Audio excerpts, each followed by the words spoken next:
Okay, let's see. This will appear on Facebook. Saya, are you up?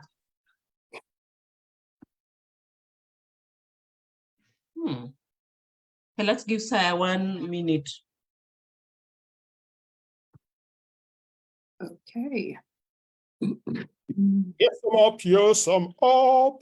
Oh. Okay, we are on Facebook and I do not know how to edit that part out, so stop. Okay, let's go. So Saya, you're up. Not a parent. I'm your sibling. I mean, just look at the words. It's parent. Or did you not read it well, that it's the parent, the one who gave you life, the one who has both legal and biological responsibility to you, that's meant to do the responsibilities you ask from me? I'm not your parent. And even if you remove the P, there's still many things that aren't right. There's still many ideas that aren't okay. Okay, you see, what we aren't opposed is you teaching me to be responsible. What we aren't opposed to is learning the skills and the tools that will make us be able to thrive in life. But what we aren't okay with is you sitting back as the actual biological parent and making me shoulder everything that you ought to do. What we aren't okay with is you holding everything back and expecting that somehow magically there will be a button that will be flipped in me and allow me to navigate the duties of adulthood while I am still a child, both in body and even in stature. I'm not a parent. And even if you remove the P and the A and still keep treating me like I was the family's PA, handling everyone's call late into the night and all through to the adult life, even if you still got rid of the P and the A, you still want to rent my services. You still want to rent my heart with your concerns, and you still want to rent my peace of mind with every other tiny little detail about not just my siblings, but their siblings and their children's children. You're living through my life and with my energy rent-free. I'm not a parent. And you cannot rent that from me for long without wearing down this tenement that I live within called the body. I'm not a parent. And you cannot rent those services from me without being able to deplete from you what is truly human. I'm not a parent. And the continuity to rent this from me is depleting the joy of childhood from me, limiting the possibilities of adulthood from me. I'm not a parent. And even if you think we are at par and you remove the P, the A, and the R, I still do not enjoy the ENT, for I'm not an entertainer. And my salary is not just meant to entertain everything of you. And I don't live the entire of my life just living out as an entertainer. Granted, I have learned to be the pleaser and the fixer and the firefighter just to keep everyone at peace. But have you ever asked that who is really footing the bill? It's me. It's my energy. It's my resource. It's my peace of mind. I'm not a parent. And even when you leave me with the ENT, you may all go and disperse away happy and think that everything is okay. No, the entertainment is really costing me my E, N, and T. Yes, it's gotten to my ears. It's making me not breathe well. It's going down my throat by force because I'm really not a parent. And even if you still go to the pare and remove the P, A, R, and the E, the N and T still make me leaving those exact two words by myself. Or when I have settled everyone down and I have run all the parenting duties from childhood and now I'm an adult, I'm still left every single day doing those two letters. For I am sighing at the burden my life has become. I'm left sighing those two words, because I really am out of energy. I'm saying those two words at times to myself, but also sadly to any other person who will come to ever live intimately with me. I'm not a parent. And even if all was taken away and I was left with a T, I want to remind you that I don't merely exist to cross every T and dot every I. I'm through with being a parent. I want to be a child. I want to be a sibling. I want to be human again. I'm not a parent. back to you in studio. Mgeni siku ya kwanza. I think that's the only play bit. No, I think it was a poem. Anyway, mgeni siku ya kwanza, shalom. And it's not shalom, right? It's shalom. It's Kenyan shalom, not shalom. Welcome to our welcome, and thank you, Carol Chakwa, wherever you are, for bringing back Sharon to us, because she's always been Shalom to us, because she's always been us.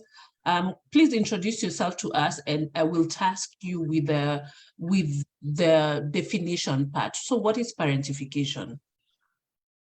All right, thank you. Thanks, Posa. It's very good to be here. Thanks for the invitation. And yes, thanks to Dr. Carol. She's somebody who shines people's lights, and I totally appreciate what she's been doing.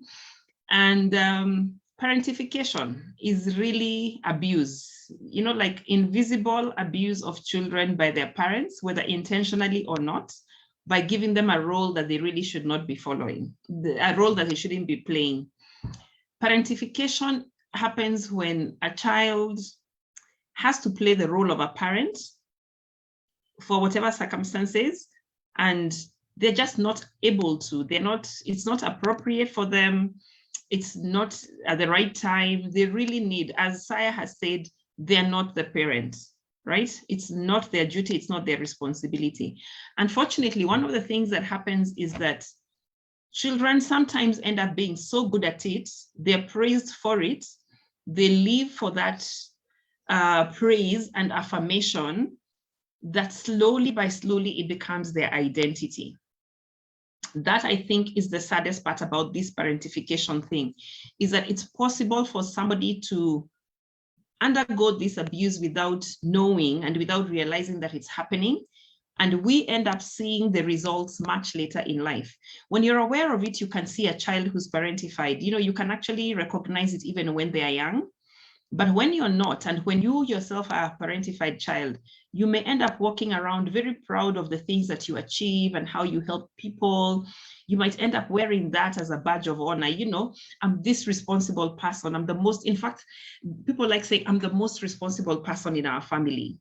But if you're not questioning and looking at why, what makes you that person, then you could be a parentified child or a parentified adult now in your adulthood. What we are finding is that the negative side, when somebody gets tired of carrying that, when they let go, then many people get hurt in the process. Because if they have gotten used to helping everybody else around them, and then they decide, I'm letting go, I'm done with this, I'm fed up with these people, they end up looking like they have neglected their family, whereas what they've really done is found themselves, right? So parentification is a painful thing, if I may say that. So short definition, abuse by a parent on their child when they give them roles that they shouldn't be playing at the age that they are. Yeah. Thank you for that. You'll be Trish. Even if there's Patricia over there, I'm not gonna say the sure. Even Posa is not the full name. Even you guys know that. So Trish, you're up because you're our special needs special person. If you want to add on onto the definition that Shalom gave, and from your end as a special needs specialist, how does special needs how does parentification show up in amongst your peeps, your people? Gosh, I'm supposed to be nice and formal. Okay, yes, your people. Okay, good morning, everybody. Posa, thank you for the invitation and providing this platform for all of us to be able to, share and understand aspects of what's going on in society today. So as an educator, especially with students with special needs, we find that parents tend to, so there's a portion during the child's education that we sit down with the parent to do post-secondary planning. Now, during that time, you touch base with the parents to find out, once your child is of age, they'll still have the disability, but we all know that children tend to outlive their parents. So if God forbid something should happen to you, to whom would the responsibility go to in terms of taking care of the disabled child? And more often than not, parents will be like, oh yeah, his brother, his sister. And we often ask that, that brother and sister have a life of their own, you know? And have you sat with them to ask them if they're willing to take on this responsibility? Granted, yes, they're doing it now, but as Shalom, I'm sorry. I know I'm butchering it one way or the other, but please forgive me. But as she had mentioned, you know, it probably breeds resentment of some sort. And the sibling having not lived their life as a child. So, you know, growing into adulthood, they have that. And then now you're saddling them with the responsibility of taking care of their sibling once their parents cannot do it anymore. So we try to provide parents with information on programs that they can, you know, get their children into, so that it's almost a shared responsibility, and that the sibling does not feel solely responsible for that. And then also we have to realize that this sibling will eventually maybe get married. Is the spouse willing to take on this responsibility? And I think that goes across the board, because even those of us who are neurotypical, who have carried the weight of our families for, you know, eons, when we get married, that seeps into the relationship, and sometimes it causes money problems, you know, between you and your spouse. So it's not synonymous only to families that have disabled individuals, but I think it kind of sips into the whole dynamic when you're raised as the one supporting and holding the family together. Some people see it as a badge of honor. You know, they walk around and feel like, yeah, I'm the one who's liked, I'm the one who's looked up to. It gives them a sense of, I don't know, a sense of a place. But as you get older, people start to, you know, diversify, move on. And then you're left wondering like, okay, I helped all these people and where are they now? And it could be the reverse. You have resentment that I'm the one who was made to raise these people. And now here it is, everybody has dispersed and gone on their own. And now here I am. And then you also have a sense of expectation from those who did for you. You expect them to do for you as well. But they don't necessarily have to, because you also did not have to do what you know you were made to do. So it's murky waters. You know, sometimes our parents don't have a choice. It's the nature of the beast. I do have students who their parents are working 3-4 jobs. So the oldest student is the one getting the other siblings ready for school, walking them to school. When you get to school, it's like, you know, even the teachers know, oh, Johnny's acting up, go get his sister. Or she's not feeling well, go get the sister. What is the sister going to do as a child? Like, what? So they sit there with their sick sibling and missing classes and, you know, that kind of thing. So it kind of like, as a whole, is not fair on the sibling, so to speak. And then we also have students whose parents are going through a divorce, or the parent is dependent upon drugs or something like that. And this child has been forced to grow up. When mom is slumped out on the couch, high on whatever it is, it could even be alcohol. It's the child who's taking the responsibility of taking care of the parent.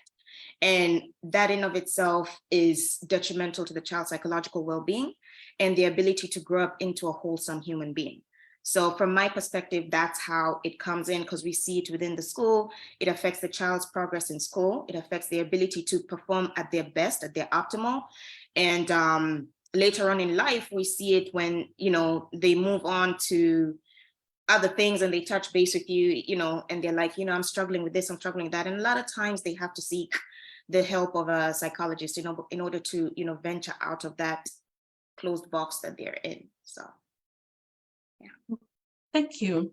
Sharon, you're up. So let me phrase it this way. As an Seventh-day Adventist, and you know we cook like heck on Friday, at back home, I stopped that business.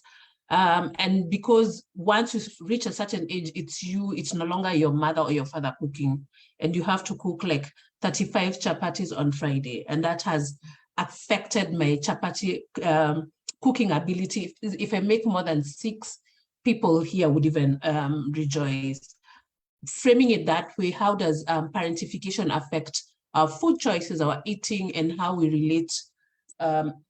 Just do your spiel as the health coach and a health and nutrition coach.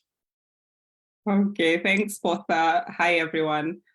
So this is the thing with let me first start at home. Let me start in Jerusalem. I can totally relate to, not totally, I can relate in part to what you're saying about growing up Seventh-day Adventist, and not just being Seventh-day Adventist, but being like fourth generation Seventh-day Adventist, which means, and I grew up in the same house as my grandparents for a time, and my grandmother is a proper Seventh-day Adventist, proper in the sense that Friday evening should find everything clean, cooked, you know, ready just for heating. Nowadays, at least she allows us to heat the food, you know, so that we don't get like upset tummies and whatnot. But I've seen how that, for instance, affected my mother's relationship with food. And we talk about it openly, and she's shared about it, which is why I'm sharing it here. Because, for instance, she just stopped cooking chapatis altogether. She was like, I am never making chapatis in my house again. And she can make very nice chapatis, but she will not do it. And so that also, what she passed on to me was, I don't want you to ever go through this, like I went through it. So I never want you to feel the pressure to make chapatis. I never want you to feel the pressure to, you know, cook like crazy on Friday and whatnot. However, the fact that I had grown up observing my grandmother cooking and I had cooked with her in the kitchen meant that I still got some of those traits, that pressure that comes on a Thursday that tomorrow is Friday and we need to start preparing. But that being said, I want to now bring it to a broader spectrum. There are people I have met who, because of how they were raised and the messaging they got from their parents around food and eating, they have very strong emotions attached to certain foods or certain behaviors around eating and body image. So for instance, and this is mostly for women. I know it's also showing up in men because we've sort of neglected them for a long time, thinking with regards to diet and nutrition, men are not really affected, but it is starting to show up, and or at least we're starting to notice it and pay attention to it.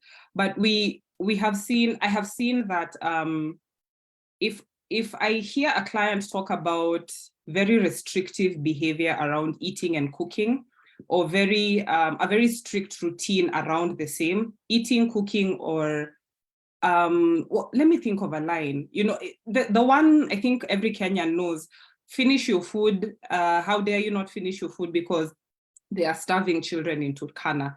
Or just that guilt around, if you're going to have cake after at a party, you have to have eaten your food first. So if you don't eat your vegetables, you're not going to have cake. That sort of restrictive behavior. Also, I have seen it if there's a sibling at home who has special needs. So the one that I have worked with particularly is if you have a sibling who has autism and they have been told to get off dairy and or gluten. And so all the other siblings, because I mean, it is expensive. We're talking about the average household. You're not going to have, say, the house help cooking food for this one child and then the other 3 children. So it's very likely that you will all get on this special diet, or you will all have to make certain sacrifices for the sake of this one child who doesn't really, again, as we've been told, it's like part of the hustle, part of the beast that comes with the circumstances. So everyone is put off gluten, or you start eating gluten-free chapatis, and people have very varying thoughts about that taste and texture. And then there sometimes comes the feelings of resentment. You know, there are those siblings who will start to feel like, also, we all have to adjust, we all have to change because of, and it's not that they don't like their sibling, they understand that it's a challenge, but that doesn't mean that the feelings of resentment or frustration don't come up anyway. So there's that. With regard to even hospital visits, very many people have developed issues with their bodies, or restrictive eating, or just that diet culture, constantly being on a diet for years. I was on this diet, I lost weight, I regained it, I was on this diet, it helped me with my gut issues, I got off it, I got on another diet. If I've come to realize that very many Kenyans, and again, particularly women, because that's the majority of the people I work with, have just normalized being on a diet at least every year for a period of time to resolve some issue or a group of issues and then getting off it.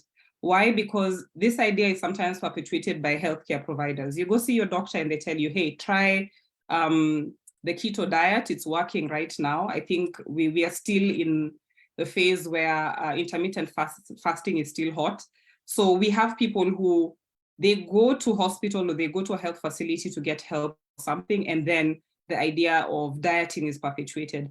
But even from childhood, because we are talking about parentification, even from childhood, if you have a parent who has certain traits and children model their behavior after their parents, I find myself asking a lot in my sessions, where did you learn that?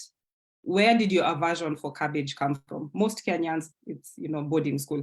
Where did your aversion for this food? Or why do you like this food so much? What is the food that you eat when you're feeling sad?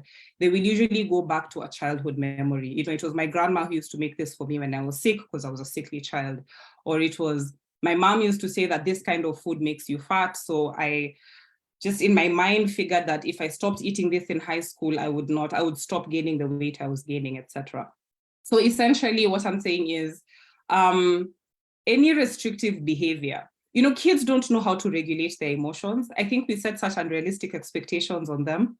Even when we talk about food and eating, we forget that they are children. And there are times when I have to stop my clients and tell them, you realize that this is a 4-year-old, you know, they don't know, they can't reason out and say that this is good for me or this is bad for me, or, you know, this is going to make me gain weight, etc. Even when you take them to hospital, having certain conversations with the doctor on the side in the absence of the child is important, because eventually a child starts to get certain ideas about food either being good or bad, having a very all or nothing sort of thinking around dieting and exercise, and it starts very, very early on. So those are just my thoughts at the beginning. Thank you, and Pole Kwahoma. Yeah. Saya, when you put on your video, I know you're alert. Okay, this is a mouthful, but because you live partly in my head, just listen to this. So, is parentification, John is not here, shida ya wazungu, did we acquire it somewhere? Were we always, was it always there? So that's one bit. The second bit, what's the difference between teaching children household chores and parentification? And thirdly, because you live in my head, no, there's two more things. Thirdly, the naming nomenclature. You see, like you and I were named after our parents' parents, and we were parentified differently. And fourthly, because all the parentified, sibling order and parentification and how it affects, because you see, okay, let me put it this way, like most firstborns who are parentified did well, ended up in Alliance Girls, Kenya High, and all that. And then all the lastborns who are less parentified ended up in Kamkunji Secondary. This is just me terribly, and I can be stoned, but I'm just putting it that way. How has it affected us as a society? 4 questions. You live in my head, help. Yeah, that's a definition of a Mashakura question. So, let me begin with the easier one, then we'll radiate it from there. What's the difference between being taught responsibility and being parentified? The answer is 2 things. It's A, delegation, and B, the level of support. And let me explain both. So in cases where parents parentify their children, they basically delegate, they abdicate parent duties and leave it to the children. In some extreme cases, the parent doesn't even know what the family is going to eat and is asking the child things like, tunakula nini leo, you know, what are we eating, what we're eating today. So when the parent basically abdicates or relegates all or certain functions of his or her duty as a parent to a child, whichever the birth order of the child, that is parentification. But in teaching them the skills and the duties properly, there's usually a proper balance between skill and support and feedback that you're given. So when my mom was teaching us to wash clothes, she wouldn't give you like all the clothes. She'd say, I don't wash socks. Okay, so should do your shorts and your shirts and your sweaters. And then when you begin being taught, you begin by learning to do the socks. As your skill level keeps improving, you'll probably be given something additional to that. But if my mom was parentifying us all from the get-go, should have thrown in their towels and blankets and everything. So it's a level of, it's the level of support that is given versus the entire abdication. That's how I would draw it. And this is me just wearing my learning design hat to try and explain it. Were we always this way? So the way the African community was designed and set up is a few things need to be remembered. One, we didn't have work as is done in modernity. People didn't go to an office to work. So work was either in the house or in the farm, or if you're in a hunter-gatherer community, you're going to hunt or gather. And if you're more of a tradesman, like if you're the blacksmith or the potter or the brewer of the village, that was a task that was done. So a part of what we are now nomenclaturizing as parentification is, yes, an outcrop of Western thought on African places, because in non-Western societies, whether it's old Jewish, old Asian, or African, the normal way of learning was apprenticeship. You learned by apprenticeship, and that meant some of the home duties or some of the actual parent duties were assumed or learned or mirrored by the children, and the amount of responsibility that you were given kept increasing as your expertise increased, B, as your age increased, and C, as your responsibility level increased. So there was a structure for doing that. So we need to understand that probably some of the things we're calling now parentification in a traditional African setting would have been you just taking your normal fair share of work. So if you're a farming community and there's no schooling, then you would all be assigned a farm work or weeding or shelling the maize or something, or some aspect like that. But even then, in African setting, there were certain duties that were very parental. Protecting or building were very parent, they were very parent, and even in some cases very gender specific, as it were. The effect of naming, like the way our naming cultures happen, and parentification is, I've not read very good research to it, but I do know how it influences is, like you see, Posse, you named after dad's mom, I'm named after mom's dad, mouthful over there. To the extent it affects discipline, maybe is the extent it affects parentification, as it were.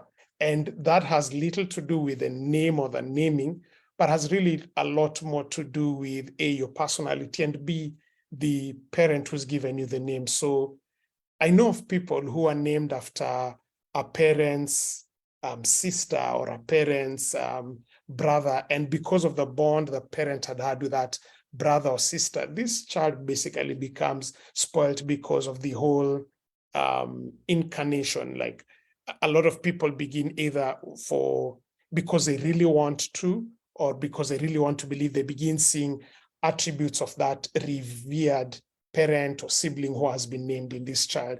And that could make them either baby the child because of the respect they have for the person they've named them after, or could end up with them expecting way more, like more parentification based on, again, the way they looked out to this person. So if you're named, say, after a famous warrior or a famous medicine man, and the expectation is that the spirit of this person or the vibe of this person will be upon you, it is very easy for you to be parentified.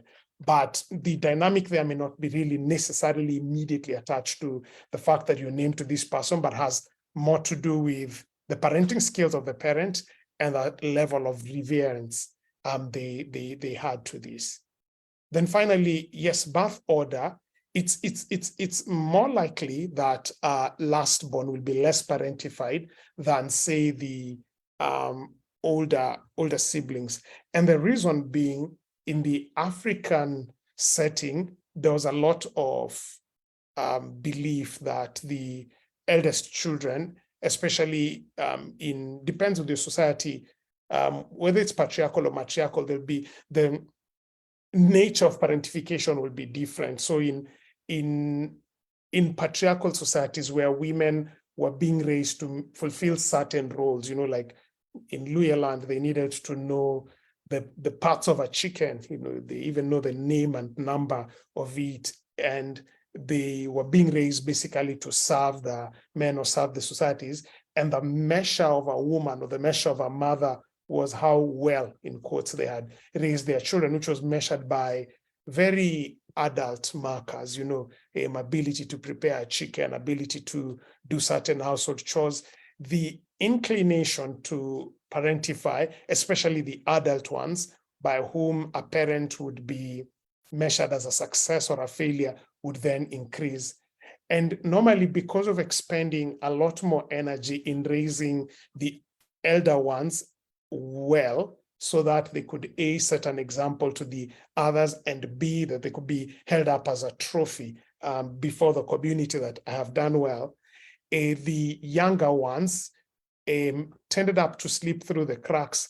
And it was then expected that the way older ones would become deputy parents. So it would actually almost be an expectation that they would then parent or co-parent or oversee the younger ones. In actually some cases, the older siblings would be blamed by the parents when the younger siblings are not turning out right, and be asked things like, hey, where were you when this was happening? And they forget that these are also children.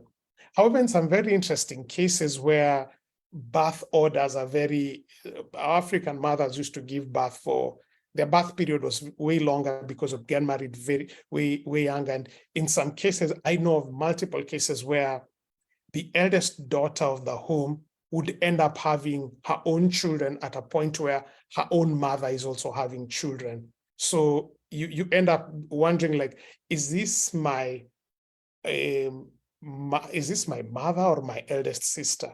So in such cases, parentification was also a real thing, that even the way you relate with your way elder sibling, where the age gap is such a huge thing, changes, because this person and your mother are almost peers. Okay, so you're even wondering, is this my aunt, my sister, or my mother? So such unique cases would bring about some of the aspects of parentification. Yes, I'm not a parent, though I'm living rent-free in your brain. I hope I have answered some of your questions there.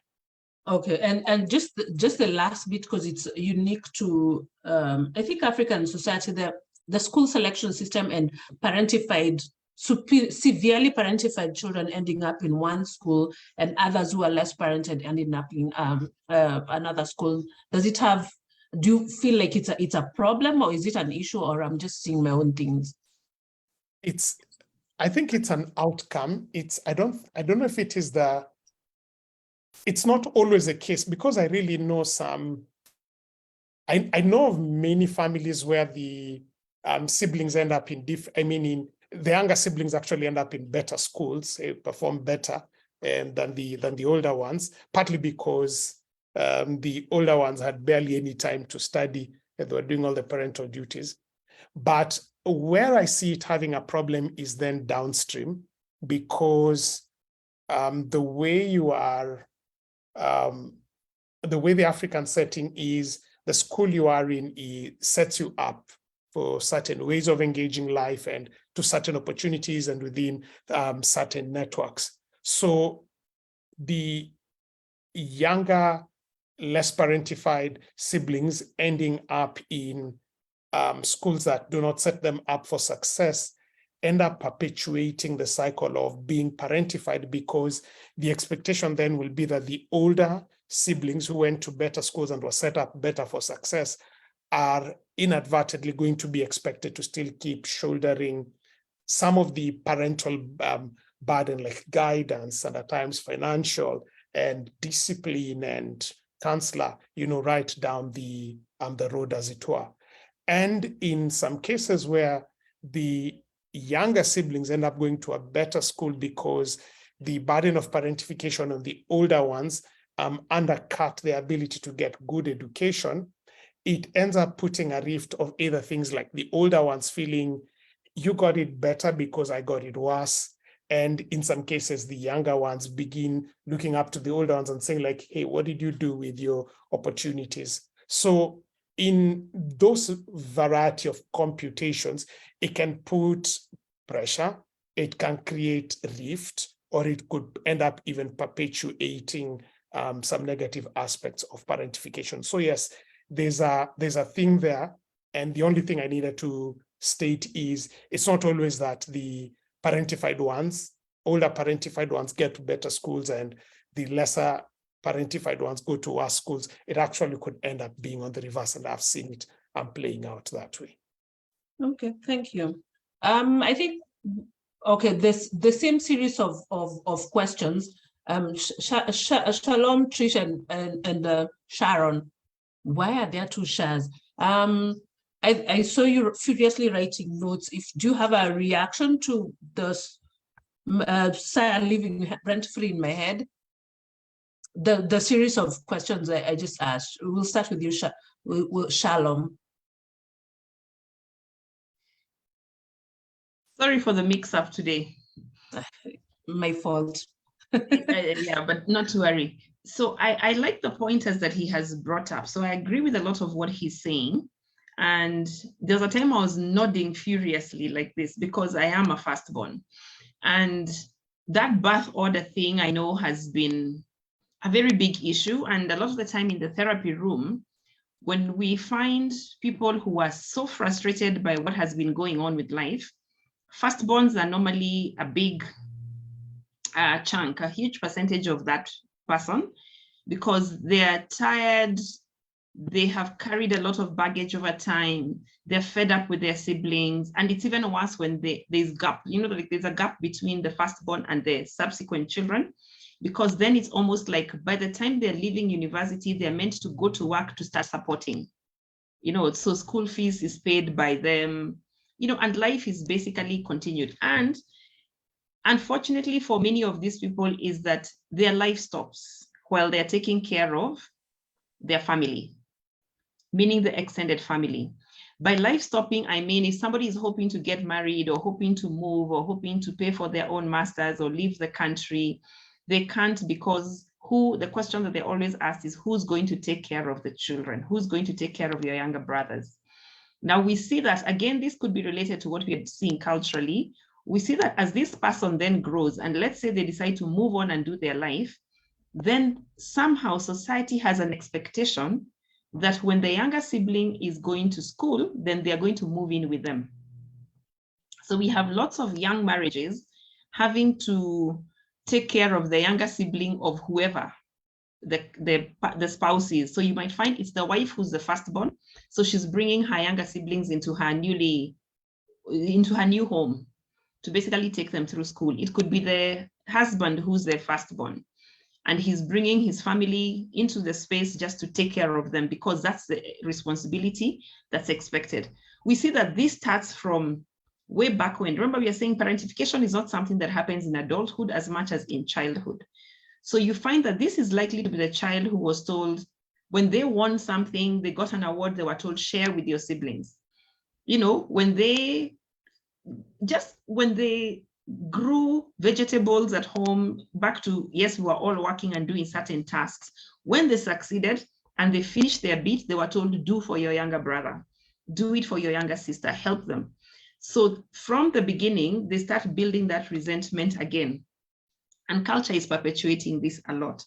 So we have found that culturally, again, I think you had asked something about, is this such a Western thing? It's not just Western. What has happened with the Western influence on our culture is we have sort of like found words to describe something that was irritating us. And yes, it may be called parentification, but we are seeing the damage here, whether we know the name or not. So our culture has been set up to not recognize that very thin line of abuse. And I like how Saya basically broke it down and said delegation versus support. You know, if you completely abdicate your throne and leave it to the kids, then you're doing the wrong thing. If you're supporting them in the process, then you're doing the right thing. I think I'd like to add is probably boundaries. This parentification thing is a huge boundaries issue. You find a child cannot set their own boundaries. The same way Sharon was saying that a child cannot regulate their emotions, children don't know how to set their own boundaries. So when a parent starts the parentification process, again, whether intentionally or not, this child does not know any better. And therefore they're going to take it as the norm. But somewhere along the way, we are going to find that they lose connection with other humans. And this is not everybody. This is one of the examples. They may lose connection with other humans because they realize at some point that it doesn't matter. Nobody cares about me. As long as I deliver, then it doesn't matter. So you find these people grow up to be very rigid. They don't know how to ask for help. They don't know how to let people in. And therefore, even romantically, their relationships end up suffering. Or they could be people pleasers. You find that they were taught how to do things for other people. And if mom is happy, then everybody's happy. Therefore, they grew up trying to make mom happy. And you find they don't know how to relate with people in any other way. You know, whenever they meet somebody, you see when they have visitors in the house, they're very busy trying to make the visitor happy, giving up their food. You know, they could be in a family. I like the example of the mother who used to eat chicken necks only. I know there may be a delicacy somewhere, but then they grew up giving up the prime pieces of food for their children. They do the same for visitors. They give up their children's beds. You know, culturally, again, see, we hosted our relatives. So what would happen? They come, you tell your children, leave, you know, give the bed to uncle so-and-so, give the bed to auntie so-and-so. We have seen abuse happen. So parentification, even without knowing what it is called, has been something that has had a very negative effect on the African child in the African setting. Now, because I don't live in your head, I don't remember all the points as you put them for Saya, but I hope I have actually covered a bit, and I can leave the rest for Trish and Sharon to basically pass on some message, yeah. Oh, thank you. Tricia, wrap. Okay, so both people who went before me gave some really, really valid points. I just want to piggyback off of what Saya had said in reference to it being cultural. That being said, right, I get it. It's cultural, you know, it's an expectation that the older ones will take care of the younger ones. But in retrospect, how does it affect the older siblings? You know, and I'll kind of tie in Akode into this one. She's constantly telling us, don't use me as the, what does she say? I'm not your kid's role model. You're the parent, that's your responsibility. And based on how society, Kenyan society is modeled, we're always looking for somebody else to blame for the inequities in our children. But when the child does well, we on mtoto wangu, that's my child. So if a child decides to do what Akode is doing, we're going to blame Akode. But if that child does well, we take the glory. And that trickles down into what happens in the nuclear family. I was the last one in a family of 8. And for the most part, life was good. But being that my siblings were given the responsibility, I got the whoopings from everybody. Do I have resentment for that? Oh, hell yeah, I do. You know, like everybody was allowed to beat me. For every little thing that I did, everybody was allowed to beat me. But in retrospect as well, I know that my siblings have resentment because at some point, it was like my sister was in class 8 when I was in class 4. And if anything was happening with me, they would go and get her. At standard 8, you're only 13. You're not adult enough to know, okay, what does my little sister need? How do I support my little sister? And your friends are having fun and you're saddled with your little sister as you wait in the secretary's office for the parents to come and get the kid. And my parents may probably come in late. So her whole entire day, whatever plans she had, have gone to the wayside because she has to take care of me. Same thing with my older siblings. Just as Shalom had mentioned, you move into your own house and then you're coming with the baggage of your siblings, right? How is your spouse taking that? Oh yeah, he said for better, for worse, you know, richer or poorer, but you don't know what's going on in that bedroom with them. There could be resentment going on. So in as much as we want to say it's cultural and we're raised in a society where, you know, we helped each other, society evolves. It's not stationary, it evolves.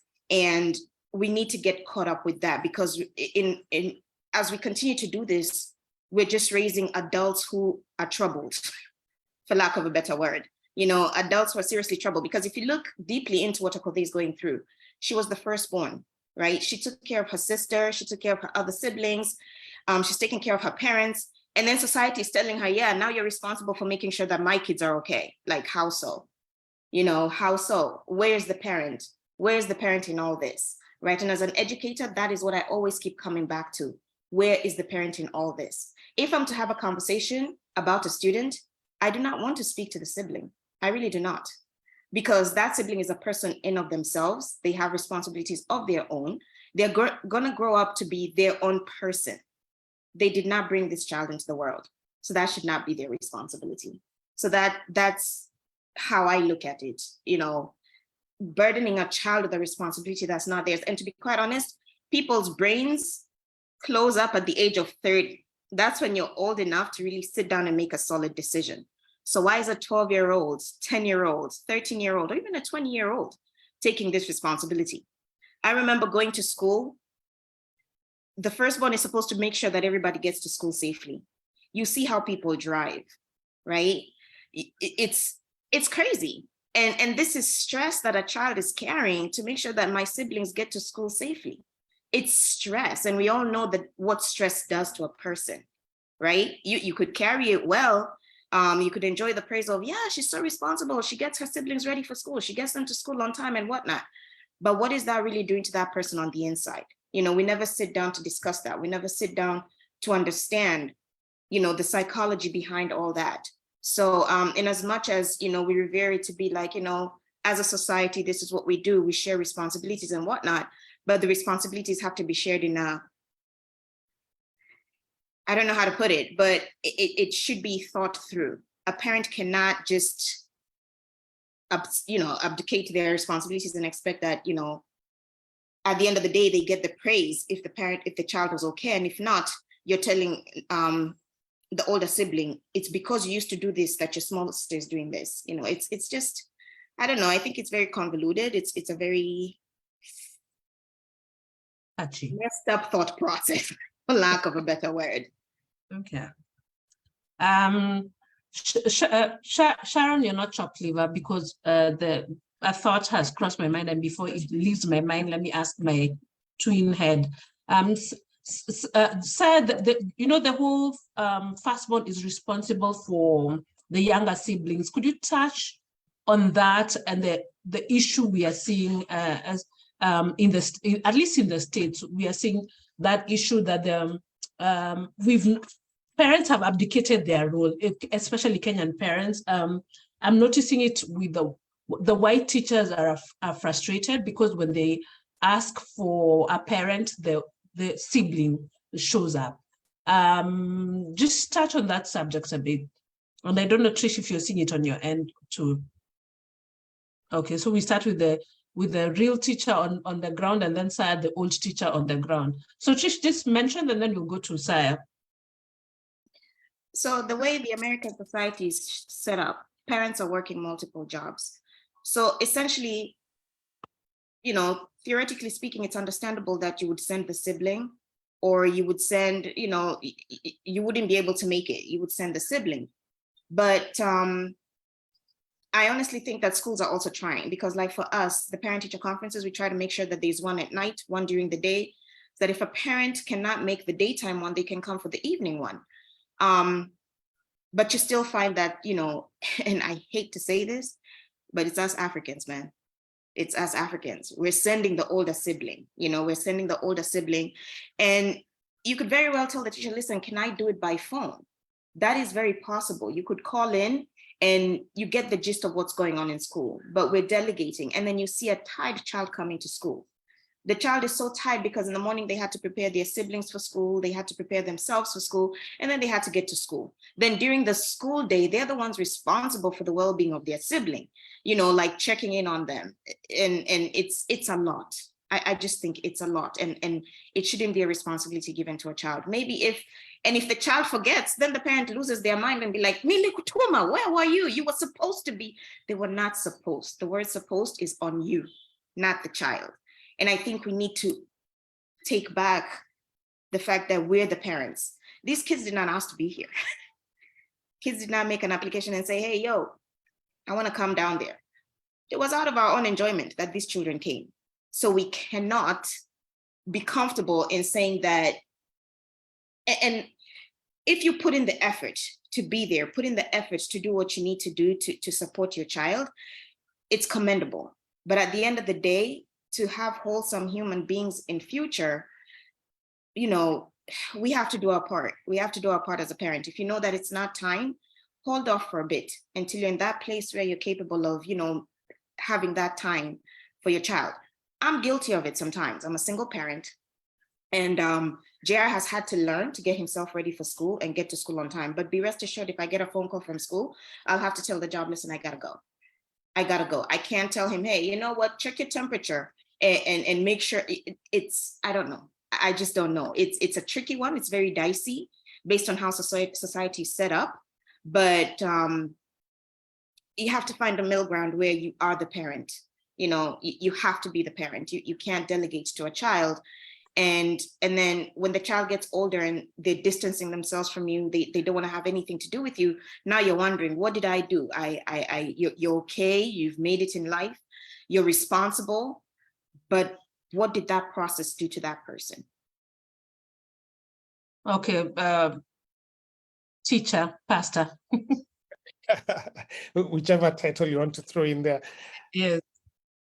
So I think, Paul, I'm with Joanne, like typical, totally 100% agree with her, what she says. With Trish, you mean? With Trish, sorry. The Shaz and the G's. Two things, I think, no, more than two things. So a few things we need to remember here is the African, the Kenyan failed to transition on some things. We keep on touching on the things we failed to transition post-colonialism or during colonialism into modernity and whichever. And one was we were an agrarian society, and one role of children was workforce. That's what you were, okay? So we were agrarian, and in many cases we were polygamous. And the land a woman got was the land she could till. And so children were co-opted. So a mother and her children, a mother co-opted her children as workforce so that they would gain land and secure their future going forward. Now, that mindset never quite left us. And because especially the eldest children became, if for lack of a better word, they became the foremen. They became the one to organize, because a mother in that, or a mother and even a father had many other things to take care of. The eldest child was then co-opted to become superintendent over the rest. Now that's how we were structured as a society. Post everything we've gone through, post-colonialism, post whatever, we never really changed that aspect of the mindset. And the second layer is, one of the things we didn't transition is in the old ways, people were prepared for parenting. You you were trained. It was part of what you're told during your initiation, whether it was circumcision or the rest. It was part of what you were taken through by your uncles and by your grandparents, and they told you what it is to be a child, to be a parent. But in modern times, we don't have that. There's a lot more we learn about sex and its enjoyment and all of that, but not how to manage the product of those choices. And so what's happening is there are individuals who are then stepping into the role of parents unprepared or underprepared. And what they take is then the old models that were raised by which basically children, and which goes back all the way to that agrarian life we lived, by which children were an extension of parenting. That whichever domains I need to extend my responsibility or extend my reach over, if I'm not able to do it, I'll just use children to be able to help me extend my day or extend my labor force or cover on my responsibilities without adequately equipping the children. Because people don't think enough about, if I send this child to represent me over this other child, whoever represents me, okay? Whoever represents me for this child I have sent as a representative, as it were. And as a result, the eldest children, those ones who end up stepping in as parents and all of you, end up having an undue pressure for, I can't be a child, it just can't be me, I can't make a mistake because I'm the one who's always fixing other people's stuff. And as an end result, what happens to them is, because of over trying to be an adult, they never become truly children. And in all likelihood, it is this parentified child who's going to become a parentifying parent down the road, because they don't know what it is to be a child. They technically speaking don't know what it is to be a child. And we parent the way we were parented unless or until we are reparented. So this whole business of, like, in the diaspora of parents sending children is wrong. It's really wrong. You know, there's a certain circle of discipline, like in school, that still needs to remain strictly within the domain of parent, child, and teacher. When you begin introducing a fourth party, whether it's a friend or another child into that, you're beginning to offset things, okay? So what happens when these children are playing or they're messing with each other, and then the adult child will be able to say to this young one, you know, wonder even your grades are this, or no wonder even your teacher is saying this, because the child is not playing a role of sibling to the sibling, they're also playing a role of parent. It upsets home dynamics, and just for all good measure, in many cases, what the child who is sent to step in is meant to cover up for is really adult discussion. It's really something only the adult in the room should be able to do. So you're exposing them to things which very often they are not fully or well equipped to begin handling. And then finally, even in the case where it's a child who's really, you know, like mature, he's over 18 and stuff, and being sent in, continuously exposing them to run errands like that in school on behalf of parents for the younger ones makes them delay important milestones in themselves. They begin thinking like, okay, I can't start my own life and my own stuff because I need to fix my parents' stuff and my sibling stuff. Or they'll then go to the other extreme for saying like, you know what, I'm not going to be here to deal with my sibling stuff and everything. I'll go across the country and, you know, bounce on my own life. So I don't think it is healthy. And I think there are alternatives as Trish has been able to give. My perspectives. I think we need to observe like a whole moment of silence for that, for all the parentified children who are still, because for lack of a better word, monkey see, monkey do, as in we're just parenting the way we were parented. And I just hope we can reach out to, and forums like this are partly why we do this. We need to reach out to people. My people here in Minnesota are suffering, and they are perpetuating. It's like we never left. We never transitioned from migrating from Congo, I say. We never transitioned. Anyway, okay, my moment of silence and weeping and weighing has, Sharon, you're up. I have so many thoughts, but and one of them has to do with, like, this line keeps, like, this particular theme keeps running in my head, disordered eating. And there's a difference between, like, disordered eating, which is eating that isn't normal, and then there's eating disorders, which is where we have the actual conditions such as bulimia, anorexia, and one we've touched on before, orthorexia, which is this obsession with clean eating, healthy eating.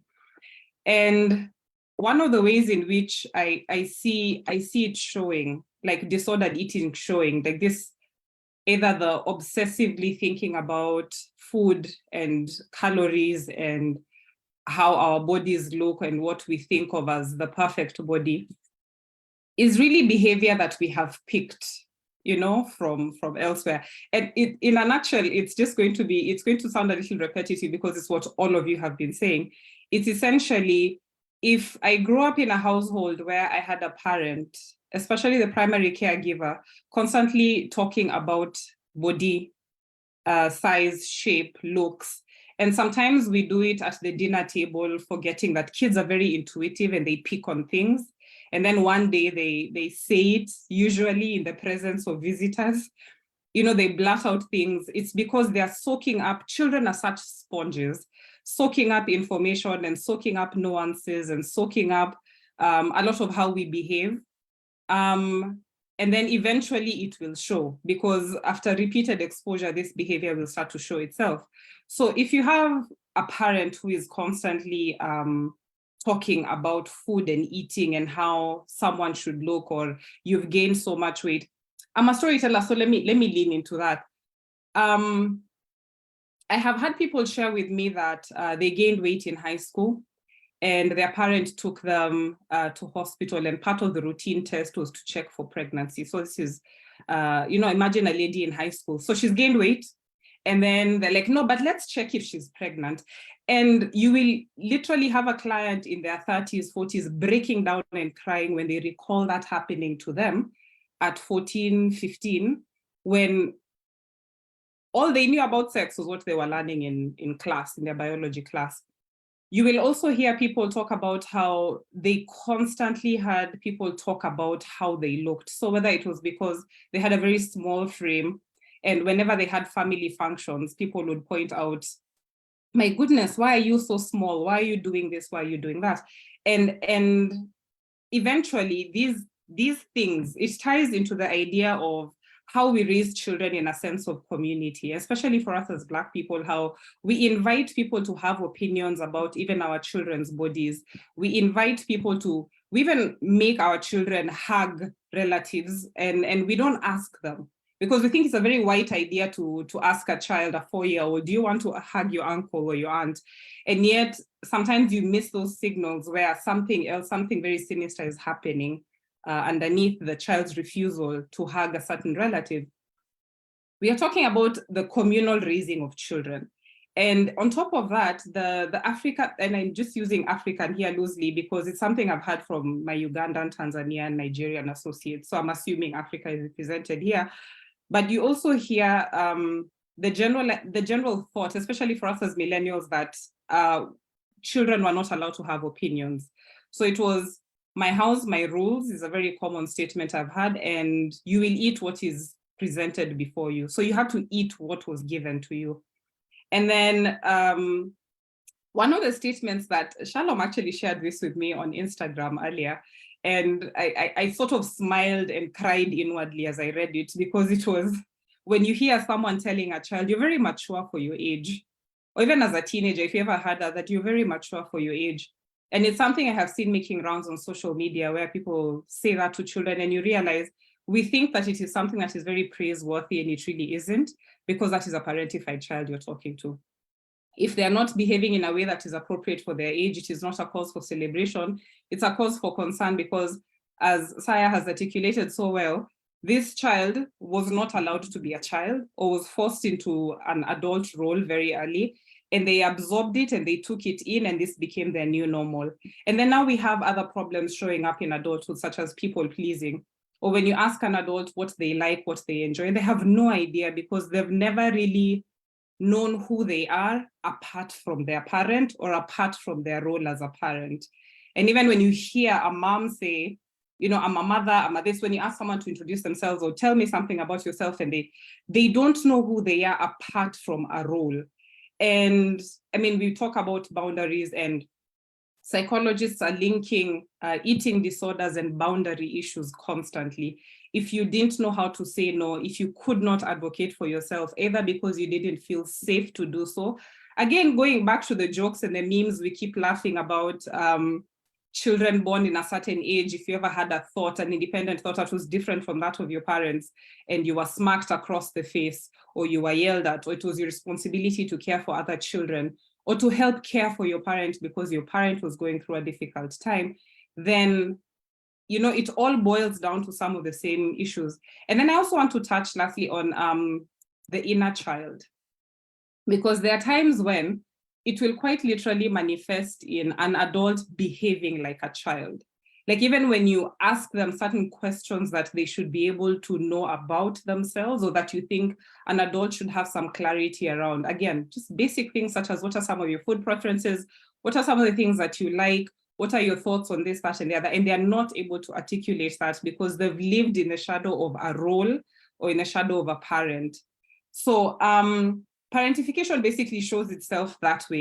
It will eventually show up in adulthood. It will usually show itself in disordered eating.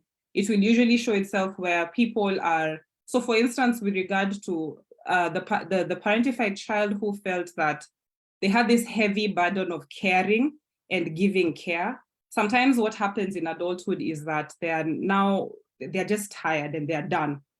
And not like how my mother decided no more making chapatis forever, the end. And so even when it comes to meal preparation and cooking, because the mental association is cooking and meal preparation takes me back to a time when I had to do it, and I had to do it for a group of people.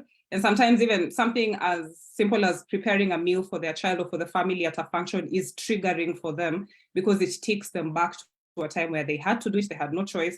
And so because we are such emotional creatures, we tie emotions to experiences, and I call it memory mapping. We go back to the map that was drawn very early on around our experiences. Then you find these are the people who just want to order takeout. They don't care how it will mess their budget because they're just over the idea of cooking and eating healthy, or cooking and eating. I mean, cooking at all or preparing meals at home, etc. So that's how it basically shows itself. It's in what behavior was modeled, what was normalized, and then how the boundaries were crossed constantly, not being allowed to have autonomy, then not having clarity on who you are as a person, as an individual, and then that just sort of carrying itself on. And unfortunately, as we've said, it keeps perpetuating, like it's that thing about generational trauma sort of rolling down the hill until someone decides, you know what, it ends with me. If we continue to have these issues and we don't normalize talking to coaches and going to therapy and seeing our inner child coaches, then we will still continue to have these unresolved issues because we do attract our unresolved issues. Yeah. Thank you. Shalom, I don't know if you're going to step into Kafresh's shoes because she's the mother wound inner child person. So I'm just, would you touch on mother hunger or parental hunger and mother wound, and how parentification leads to or affects these? Are you able to touch on that? Well, just a little bit. Okay. I'd say less from experience. However, I think some of the things I will say from what I have seen and heard, when a child is parentified, again, remember parentifying can be done by either the mother or the father, right? It's not always the two of them. It's not always that the child is taking up all roles. And then again, the family setup is different. So there could be a place where the father is really not playing a role, and therefore the mother gives her role over to the child. Many mother wounds have come from a girl who was parentified by her mother. right? And you find how it has ended up coming out is that being a mother themselves becomes a problem. Let me go back to something that used to be said, that the love of a mother is natural. Like, you know, when you get a baby, you're automatically going to love this baby. We got surprised when we started seeing people coming, giving birth to babies, and they do not want to see the child, right? When you ask, yes, I know there could be other issues, depression, etc., but mother wounds and parentification, I think, also played a very huge role, where this girl, I think, and previous guys have actually mentioned this, you're at the point where you don't know anything, you don't have an opinion, therefore, oops, you get pregnant without even being ready for it. Then you have been brought up knowing that you cannot procure an abortion, neither can you give up your child. So alas, 9 months later, you are a mother and you did not want to be a mom. We have found people carrying those mother wounds and ending up harming their own children, rejecting their own children, or being just mentally, emotionally absent parents. Now, the inner child, this child grows up with a parent who rejected them. And you see now, I've skipped, this is not the 3rd generation. So you're parentified as a child, you hate your mother for doing it, you get a child and you can't stand this child, and therefore you reject this child. What ends up happening is this child who was rejected goes and becomes a codependent parent. And therefore we have this cycle of unhealthy psychological processes going on within a family system. But the inner child, I'd say, because this child never grew up, now this middle generation, the parentified child, because they never grew up, you find that this, again, it will be generalization. This is not the case in every situation. You'll find that this is the parent who, when their child is a teenager, let's say they get a daughter, for instance, and their child gets to teenagehood, they will almost be competing for boyfriends, for attention, for fashion, because they're trying, their inner child is now coming out. As Sharon is saying, you can't suppress this inner child forever. They will come out at some point. We start seeing issues happening and we are saying that is midlife crisis. It's not always midlife crisis. It is a kid who finally has enough money to be a child. They can finally afford their own Disneyland, whatever their version of Disneyland is concerned. So this could be partying. You find 30, 40, 50-year-old people partying as though they are 20, because finally they can afford it. Finally, these children that they got are done. You know, I'm done with this, therefore I can now do my life. But the inner child needs to be done what a child needed to be done. Saya mentioned it a little earlier. The inner child needs to be loved. The inner child needs to be accepted. The inner child needs to be told it's going to be okay. So the reparenting is not going to be done by somebody on the outside. It may require therapy, but definitely it will require support. But to reparent that inner child will require a lot of work, a lot of dedication to get you to the point where you're okay now being an adult and you're able to be compassionate enough with yourself to allow yourself to enjoy some things without necessarily, quote unquote, embarrassing yourself, right? So within certain boundaries is now start enjoying adult things, not because you're making up for lost time, but because you want to, you know, and you do it in a healthy way. Do not compete with your children. So we find a lot of that comes. So motherhood and mother wounds. Motherhood becomes a victim of the wounds we had as mothers, right? Another thing that in another life of mine, I used to be an interior designer. And I'd get into people's houses and I'm, you know, trying to get a brief of how to do the place. And I remember there are clients who would actually tell me, I don't care what the kitchen looks like. I'll never step into it. Because they knew in their adulthood, they're never going to do anything that is, you know, that thing that my mother basically made me do. I'm not going to do it. There's people who I have known who secretly got tubal ligations the minute they got their first baby. I have had clients who gave up their uterus. You know, they made a deal with the doctor. I'm going to have a C-section and I'd like you to remove my uterus so that I never have another child. So there's lots of things that have come up either with a mother experience. And it's anything, if we actually can watch ourselves and see what does it all mean. Was I a parentified child? If I were to ask that question, if I were to be honest and ask that about myself, yes, I was to a great extent, even if at the same time there was some balance of love. It was the expectation. I think my mom gave birth every year. Therefore, do, re, mi, fa, so. There's no way she's going to be able to parent the last child and the first one at the same time. So somebody has to pull their weight, and it can't be the one who can't walk. It has to be this one who can walk. So you find that when I observe my own life, there's things that I totally reject. And when I look back, I see, it's because I did too much of this, right? I will not wear a kanga. I'm sorry. When we have all these nice family meetings, you're not going to catch me dead in a kanga. It just represents a certain domestication that I got done with, you know? And it's small, little things. If we could actually stop looking at it as a fully psychological problem, yes, it is, and we observe the little things that we do, then we are going to see the mother wounds that we have, our responses. We end up also being very, very impatient with women. Let me talk about mother wounds a little bit more. Something that I know is when women have mother wounds, they're not patient with mothers who seem to be weak in their eyes. So you're going to find yourself telling women who lose a baby, it's okay. In fact, probably God was sparing you a journey. So there's an insensitivity around motherhood that comes from experiences that we had as we were being parentified. Because parents, that word parent is either father or mother, right? We took it on as the mother when you're female. When you're a guy, you take it on as the father. And therefore you start living it up and making sure that you're not going to be responsible for anyone. We have senior bachelors who totally refuse to settle down because they spent their life taking care of other people. And who said that is what life is supposed to be?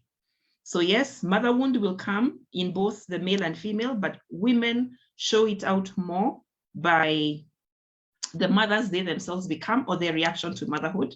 And guys basically show it off more by either being not nurturing at all or really just shucking all responsibility and doing their life, living their best life. Yeah, I'd like to say something a bit about people who, you know, when you were giving the examples, Trish was giving the example about school. People are called to school and they send their child. There's parents who sit back and say, I wouldn't do that. I wouldn't send my child to school for a PTA. And here in Kenya, you might find a lot of the time it doesn't happen. So here is where children are getting parentified in church. We are a Christian society, everybody going to church on Sunday, dragging your children along. I have been in church spaces where people are leaving their children to take care of the younger ones, the older child to take care of the younger one in church. And I have had parents actually say, this is my day off. I don't know why you want me to be taking care of this 2-year-old. They have a 9-year-old who can take care of them. We have had that fight over and over in the church space because when a 9-year-old needs to engage, why are they the ones who are the substitute for the parent on the parent's day off? The parent can actually hire somebody else to do that. So we have people who say, oh, you know, they wear that nice hat of, I haven't done that. You know, I know at least I'm not the kind of parent who does that. Monday to Friday, I'm responsible for my child's school meetings. But no, they are then passing on that job to them on Sunday, having the day off and having the child also represent them. So even if you're doing it 1 day a week, you're still parentifying the child. Yeah. Okay, let me sip my tea first. The parentification in church, my God, I could write a whole chapter. And that will, Sire, of course, you have to put on your pastor hat. Could you just go through Ephesians 6, you know, everyone, even the Muslims, I think, know Ephesians 6, and the abuse of that chapter and parentification and all, and touch on Sharon's thing, and also as a Pathfinder. Pathfinder is the scouting movement in the Adventist Church, which 3 of us belong to. I have seen what Shalom has mentioned. People just want to dump their children and go. even in the States, and you know me and my hard head and hard eyes, and recovering, no. Rebellious parentified child, I said no, and parents take it personally that I do not want to take care of their child as they go do their other errands, even drink on Sabbath, because as kids go to church on Saturday, so that I take care of their child. I say I've put my foot down, and you know I have made many enemies. But yes, okay, Saya, go ahead. You know, put my foot down is a very Louis expression. It's not English. There's no idiomatic expression like that. So for those who do not know what Ephesians 6 is, it's the letter written by Paul in the New Testament.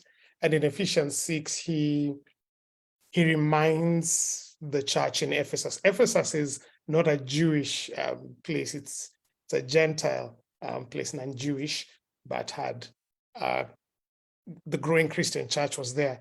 And so he references to them in his letter the fifth commandment, which is honor your father and mother, that it may be well, that your days may be increased. But that's one part of the story. There are two parts of the story that are normally missed. The same Ephesians 6 normally says, children, obey your parents, and then it says, in the Lord. And then Paul references and says, honor your father and mother, that it may be well with you in the land that I'm giving you.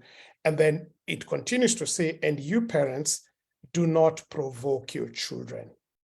So the thing Posa is referencing is, in many cases, when Ephesians 6 is used, it's used to, like any other misuse of scripture, it's normally A, misquoted, 2, underquoted, and then C, not quoted in context. So misquoting is easy to explain. The underquoting means just reading like, children, obey your parents. That's the underquoting. But then often parents or people in authority want to use that chapter, do not quote that in the Lord. And why that is significant, just a piece of theology there is, children are only, at least biblically, are only required to honor their parents so long as it is within the boundaries, I like that word, within the boundaries of what God has set. So for instance, scripture does not require me to honor my parent if my parent wants me to harm them or harm someone else or harm myself, because that's not in the Lord. And then secondly, it is underquoted when the same parents or people in authority are not also remembering or considering, do not provoke your children to anger. And there's quite an amount of provocation that children undergo. You hear some things children are told or done for, and you're like, yo, what you're expecting of a child, you not even expect of an adult, is wrong, and it's a misuse of scripture. So my hand is up about my position. I'm a Bible-believing Christian, and I do believe in the tenets of Ephesians 6 in their totality. And just like with any other portion of scripture, when it is either wrested out of context or cherry-picked, it becomes a force for immense negativity. And I do know a lot of zillennials and a lot of Gen Y who do not like scripture, do not like this part of scripture, because it seemed to hand disproportionate control and power to parents and guardians and parent figures in a way that was wrong. Then the second thing is, how is it used in spaces like churches?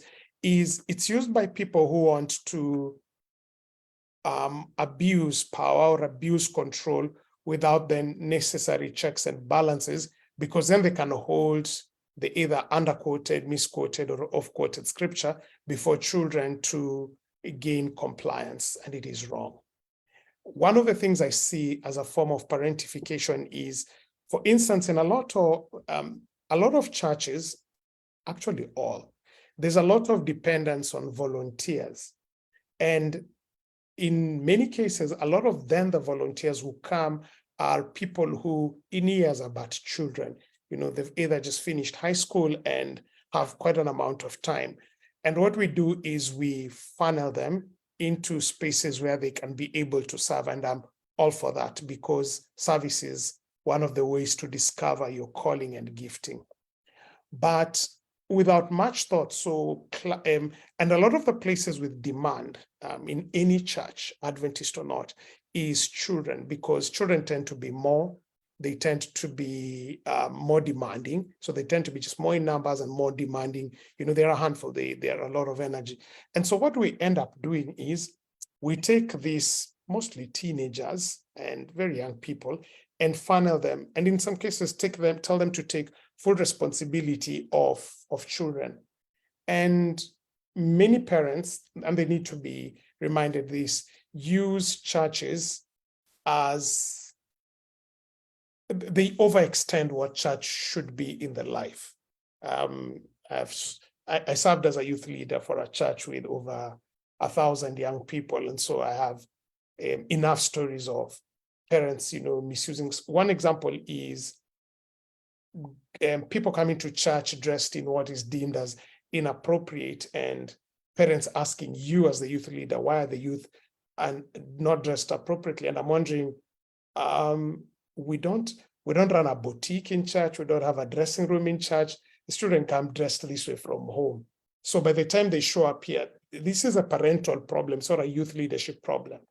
And here I was youth leader when I was 21 or something, when I was managing that number or leading that number of young people. And so imagine I am being asked something as big as dress choice that is made in the home, in the context of parents, and then brought in. And so you can see it every day. I see same young people becoming class facilitators for the adventurers, which is 6 to 9, for pathfinders, which is 10 to I think 15 or 16.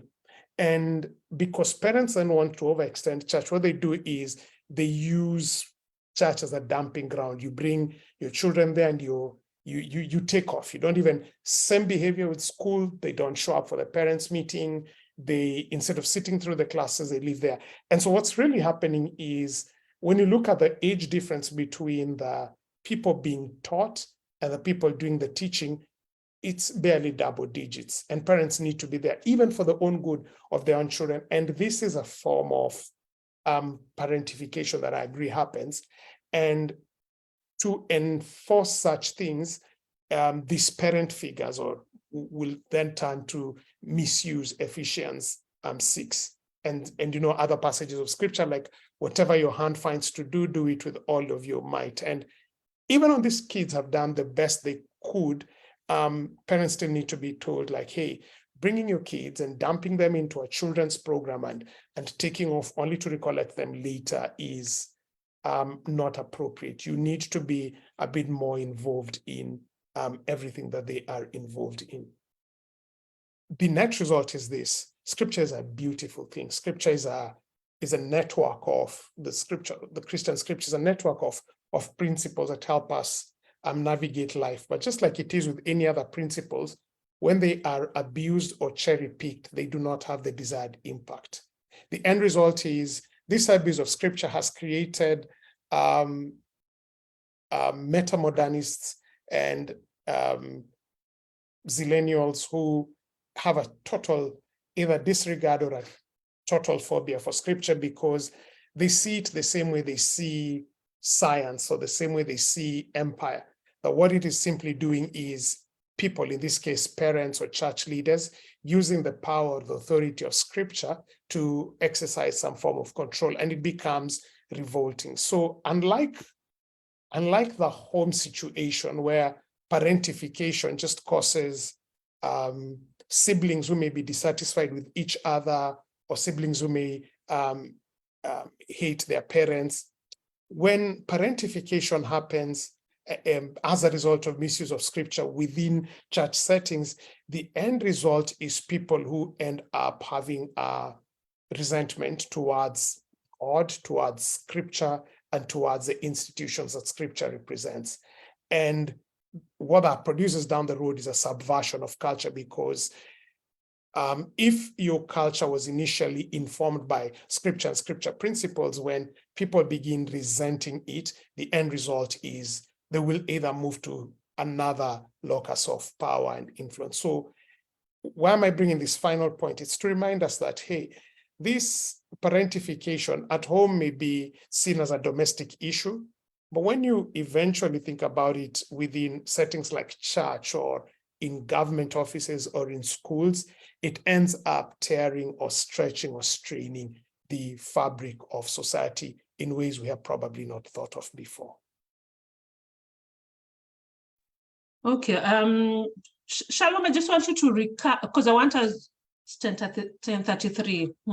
I just want you to recap how just the effects of parentification, and then we have to end with hope, how we are gonna manage. So because we went your psychologist way to happen, just recap, and you're half in my head now. Is it why we are seeing our cohort, because I don't want to age us, but between 40 and 60, is it why we are seeing an increase in, like, everywhere I turn, everyone is divorced or married but single? Is it one of the reasons we are seeing it? But just recap the cause and effect, and then on the healing journey, Trish should be fast.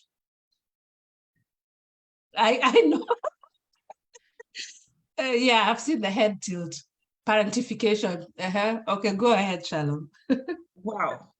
So the cause. Let me first go a bit to definition so that then I can set context for cause. It's really when a child has been forced to take up the role of a parent, at an inappropriate age. Now, causes basically can be, a whole lot of things.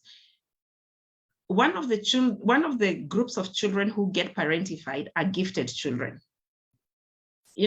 They have a certain gift that will make them stand out and, end up doing things that the rest of the children are not being able to do.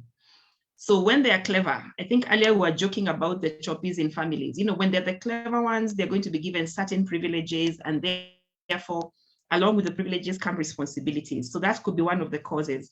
There's children who are born empathetic and empathic. They already have a kind and caring heart. They can also be taken advantage of a lot. But when there is discord in the family, even when a couple was not parentifying, and then they get to the point where they're fighting and disagreeing with each other, they don't have time for their children. So you find sometimes the firstborn or whoever the more responsible child will be takes up that role and ends up carrying on, and parentification ends up happening. But when we talk about the effects, the different effects that this parentification thing has had, the biggest one is lack of boundaries. And I mean by lack of healthy boundaries, because some people have such rigid boundaries that they will not let anybody through. So we have grown-up relationships where you're not even able to ask for help, you're not able to share anything about yourself, you can't be vulnerable, you're afraid of rejection, so you will reject before you're rejected, things like that. So we are finding lots of unhealthy adult relationships as a result of parentification. We have those who are total people pleasers, so they end up becoming doormats. Anything goes.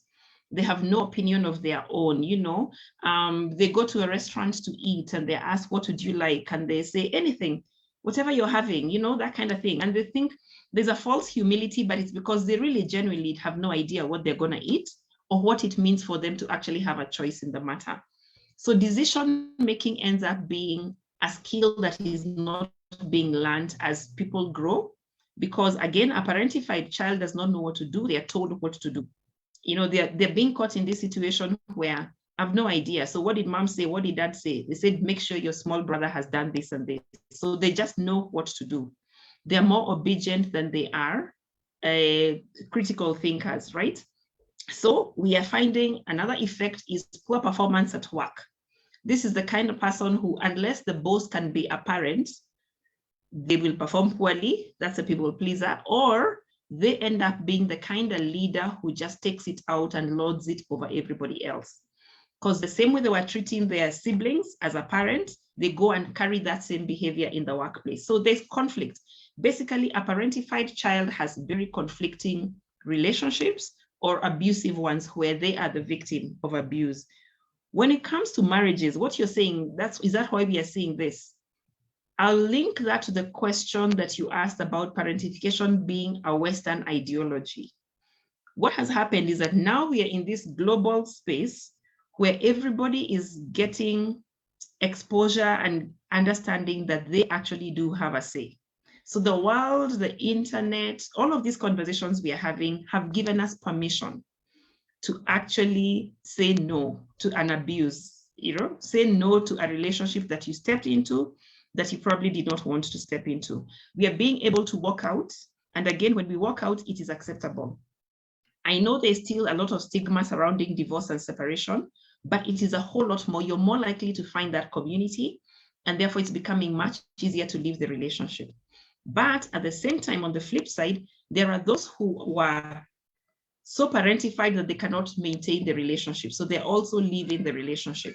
So yes, my answer to your question about our marriages, current marriages being affected by this parentification thing, 100% yes. It's not the only reason, but it's affecting a lot of our marriages. When it comes to healing, what we're talking about, what I had said about the healing and the inner child, and I know Trish will add a bit more, the one thing we have to start from is accepting, acknowledging that, hey, a lot of why I'm behaving the way I'm behaving is because something went off as I was growing up. If you're not going to accept that, if you're not going to accept that you can actually get better and learn, like for me, I learn every time we're doing stuff like this because I'll ask myself, okay, so that little thing that has been mentioned, could I be taking it out on people in a certain way? Where did it come from? Question your age. And I think we'll give a chance for some of the questions that were asked, because I saw something about even a last born. How culture has ended up parentifying a last born just by virtue of the fact that they're the last one, therefore they need to take care of the older parent, the elderly parent and all. But if you're not sharing your experiences and acknowledging them, then healing won't even start, right? Then from there's almost like you need to mourn the death of your childhood. I don't know if that makes sense. You actually grieve and say, you know what? I missed out on my childhood. I can't go back and be that kid, right? It's dead in terms of it ended, it's over. How do I then forgive my parents, forgive myself for any mistakes I may have made, and what does moving on actually look like? Now, moving on includes treating yourself with compassion. It includes learning how to set boundaries. Again, back to the boundary thing, learning how to actually say no when you need to say no, because every time you say no to somebody, you're probably saying yes to yourself. So for those who are afraid to say no, I like saying, practice saying yes to yourself. Practice saying yes to the things that matter. Go and discover who you are. What are you about? What are some of the things that give you joy? What are some of the things that actually take up your time? Sharon would ask, what do you like eating? And then can you eat it in moderation? Just go back and discover yourself to be able to heal that inner child, to be able to reparent the way you ought to have been parented, right? So I think that's what I would say, and hand over to Trish. Trish, I know you gave me the head tilt, but remember we had this conversation that that recording, Sarah lost it, so we just blame him, but it was an awesome, the one we did on visible and invisible disabilities a long time ago before we started doing Facebook Live. We might actually need to redo it. But remember Michael Okal, and Michael, hat off to you, was worried when he dies, what will happen to his daughter, who's is on the spectrum. So how, and this, because this, if you die, this person has to be taken over by a sibling, especially if it's in Kenya.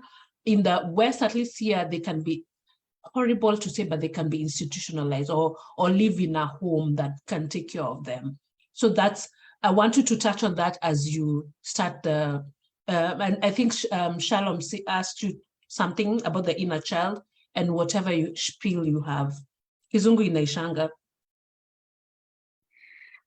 Okay, so In terms of the healing journey, I can't give too much input on the psychological aspect of it because that's not my area of expertise.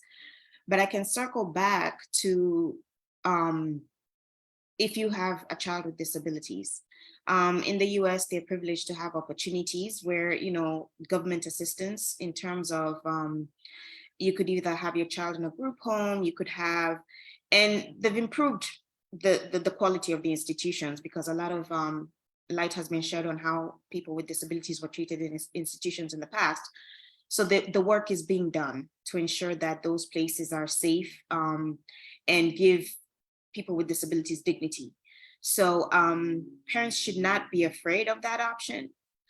If you must have your child taken care of by the sibling, it's a conversation you should have with the sibling. Let the sibling say yes, let the sibling say no, just don't decide for them. And that goes back to what Shalom was saying in terms of having boundaries, healthy boundaries. You who was parentified, right, need to start learning how to be able to say no.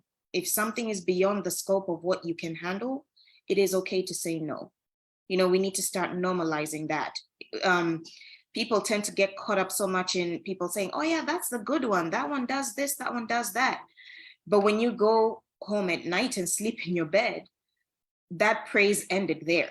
You still carry the burden of what you missed out on. You still carry the burden of being unable to say no.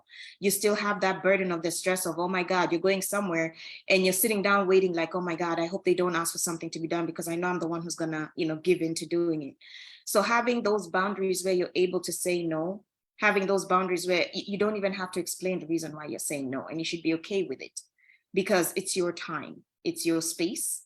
And it's up to you whether you want to invite people into it. It's up to you whether you want to extend yourself in that support. And when I piggyback off on what we were discussing in terms of the Bible, I think people tend to cherry pick a lot on what benefits them. So, we go to the submissive verse where wives will submit to their husbands, but we forget to explain the part where for you to get that submission, you should love her like Christ loved the church. And that is more in implication, it carries more weight than the submission. We forget to touch on the Bible verse that says that parents should be leaving an inheritance for their children.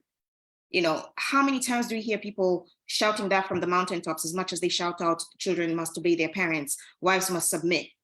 We cherry pick what suits us, and that's what we perpetuate, and that's what we push upon other people without consideration of other parts of the Bible that suggest that we take on a responsibility ourselves.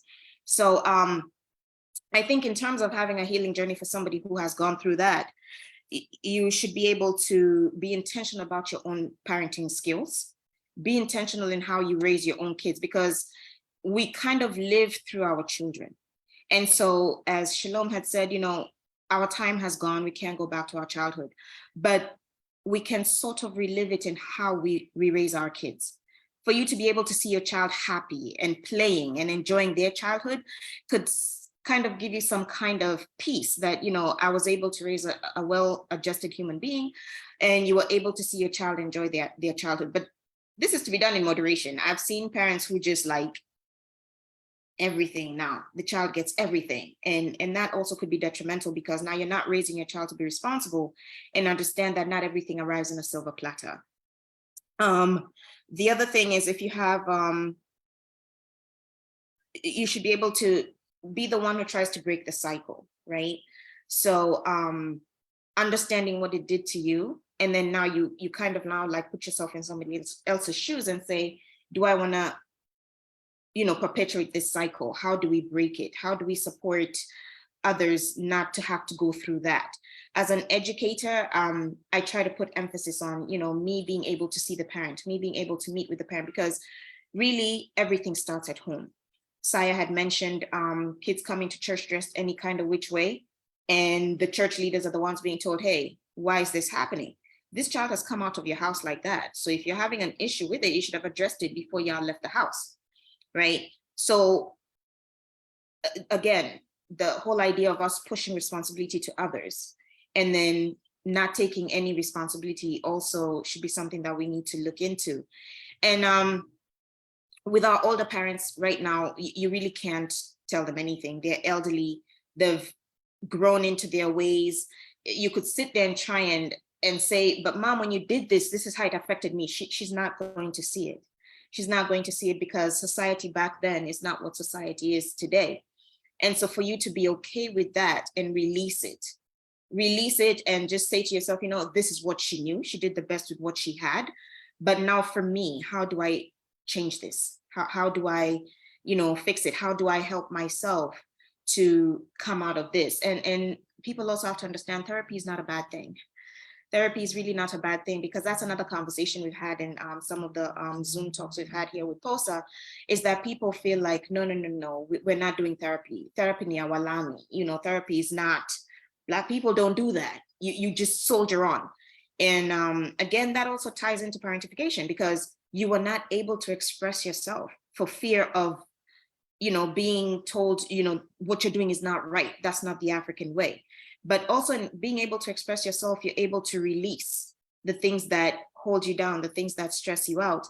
So as a parent, I should be able to have open communication with my child. Let my child be able to tell me, nah, mom, I'm not doing that. You know, that's too much for me. I can't handle that. And if you're going to give responsibility, give it in increments, little responsibilities, a little bit here, a little bit there, a little bit there, but do not delegate it all. You know, you are the parent at the end of the day. And anybody, you know, those of us who've had children, even if you've adopted, once that child is in your arms, you know, it's a responsibility for life. Many of us think, when they're older now, you know, I live my life. No, you don't. With every stage comes a responsibility that a parent feels responsible to their child for. And so being able to forgive our parents for, you know, lack of their ability to parent us the way we should have been parented. Also, that healing process helps you as an individual, and also tries to break the cycle of it continuing on into the future generations. But I think at this point in time where there's nothing we can do to fix the past, therapy is important, you know, and being comfortable in saying that, yes, I'm seeking therapy, I'm seeking help, and I'm trying to overcome that which was saddled on me, not by choice or maybe by choice, but being able to move forward with it. And then also, I understand that culturally and based on how society is set up, we're forced into some of these situations where the first one is the one carrying the burden of taking care of their siblings. And I get it, but can we try and find a community that can support us? Maybe a neighbor, you know, who has the time, and you give back to the neighbor maybe on the weekends when you have time, say, hey, I'll watch the kids. You know, just find a community that can support you, but don't let your community be a minor who cannot even fend for themselves. Your community should be like-minded people, you know, old enough to be able to support you in the journey of parenting. I would much rather speak to a guardian, somebody you have, you know, like-minded, who you've relegated the responsibility to, and said, listen, on occasion, I cannot make parent-teacher conference, but Mr. So-and-so, Miss So-and-so, they know my child. That is somebody I trust. You could let them know and then touch base with me, or they can touch base with me. And if there's anything that I need to speak to you on, I could reach back out to you. But to send a child, honestly, you know, I don't know about sending a child, and also just sending an older child. They're so caught up in the cycle that you've created that they may not see outside of that, because they're expecting also that their sibling is carrying the same responsibility they're carrying. So it becomes a little bit muddled. So just finding a community of, you know, other parents that can support you in that journey can also be helpful, because I'm speaking from a single parent lens. It's not easy. It's not easy to try and be there and wholly be there, as well as provide a roof and all the necessities that the child needs. It's tough.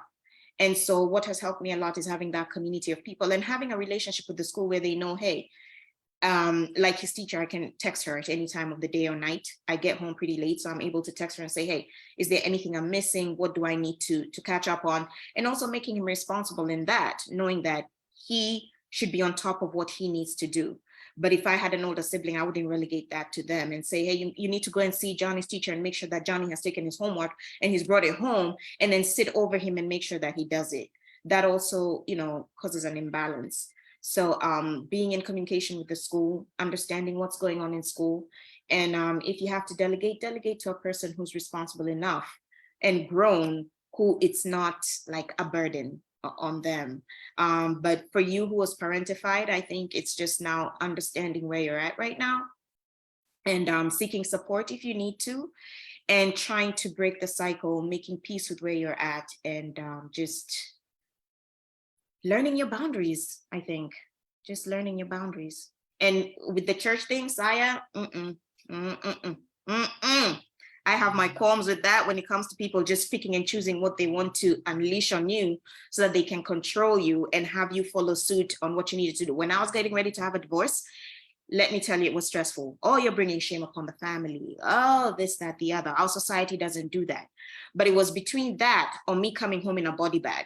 So I chose what was best for me. I learned to say no. And in that process, I started being more independent and being more free. I can easily tell you no and be glad with it, you know, because I'm thinking of me. I'm thinking about my well-being. But back in the day, it was like a people-pleasing thing because, oh my God, I can't bring shame upon the family, so I can't do this. And you can't even let them know what's going on because now you look like a failure.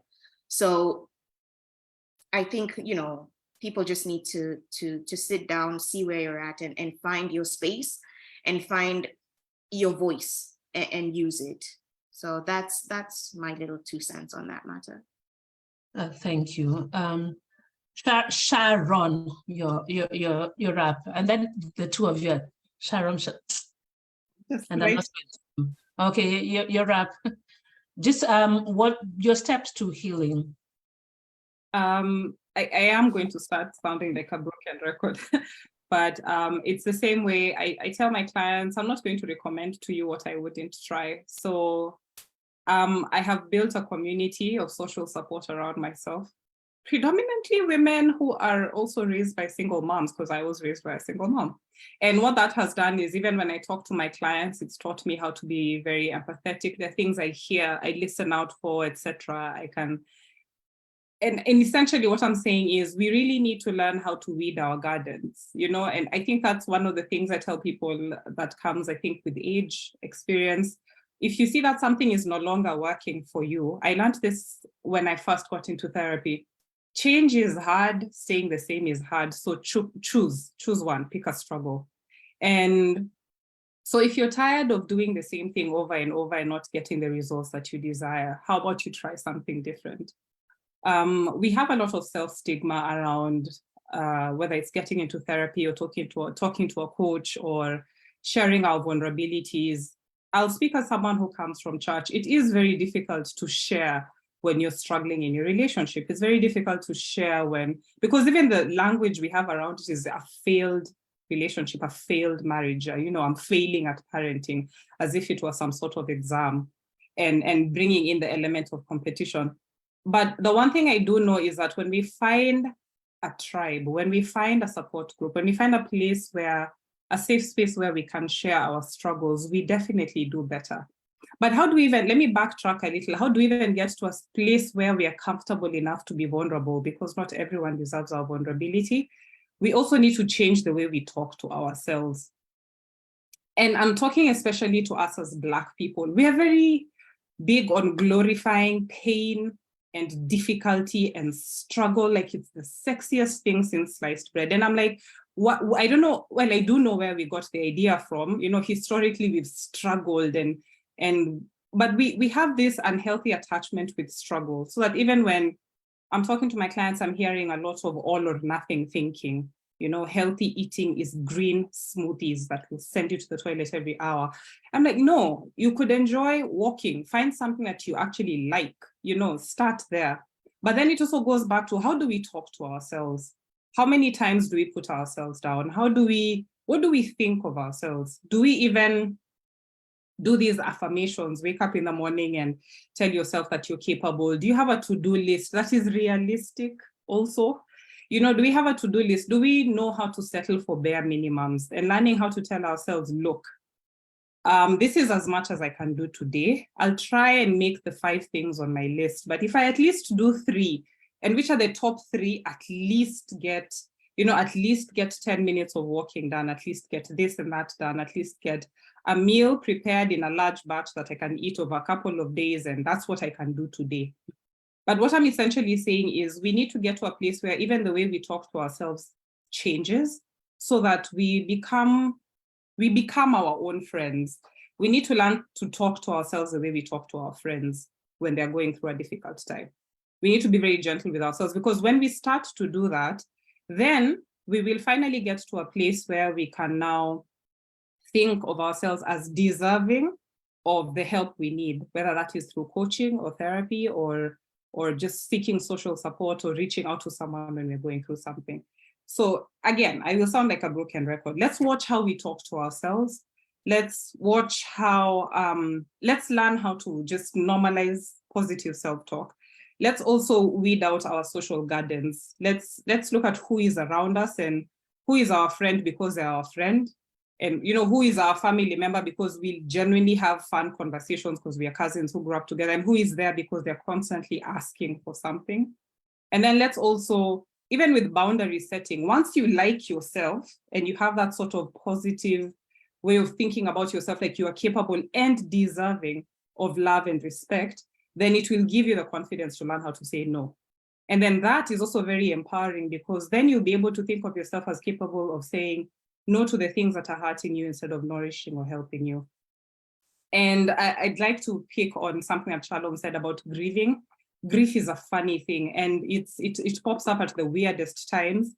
And so we also do need to learn how to be comfortable with the grieving process. Very many of us, again, because of how we are into the whole tough love, powering through, strong Black woman, we are a strong people, we've gone through a lot type thinking, we also try and rush through grief.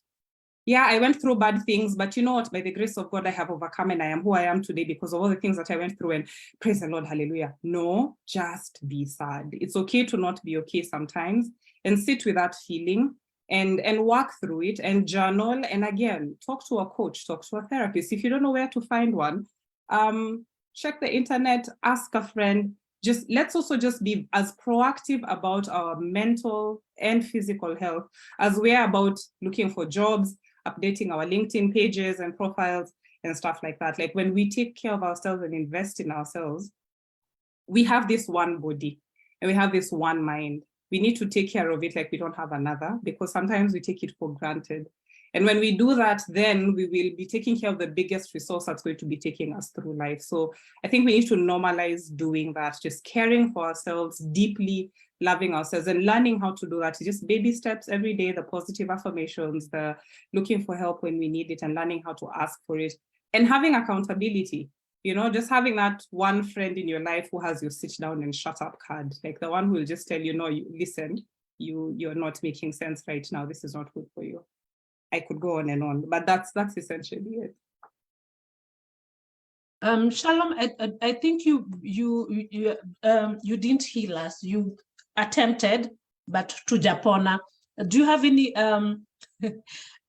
additional points? And then if you have a question, we don't bite here, you can raise your hand. Kila mtu anajua Zoom squeezy. You can raise your hand or you type it.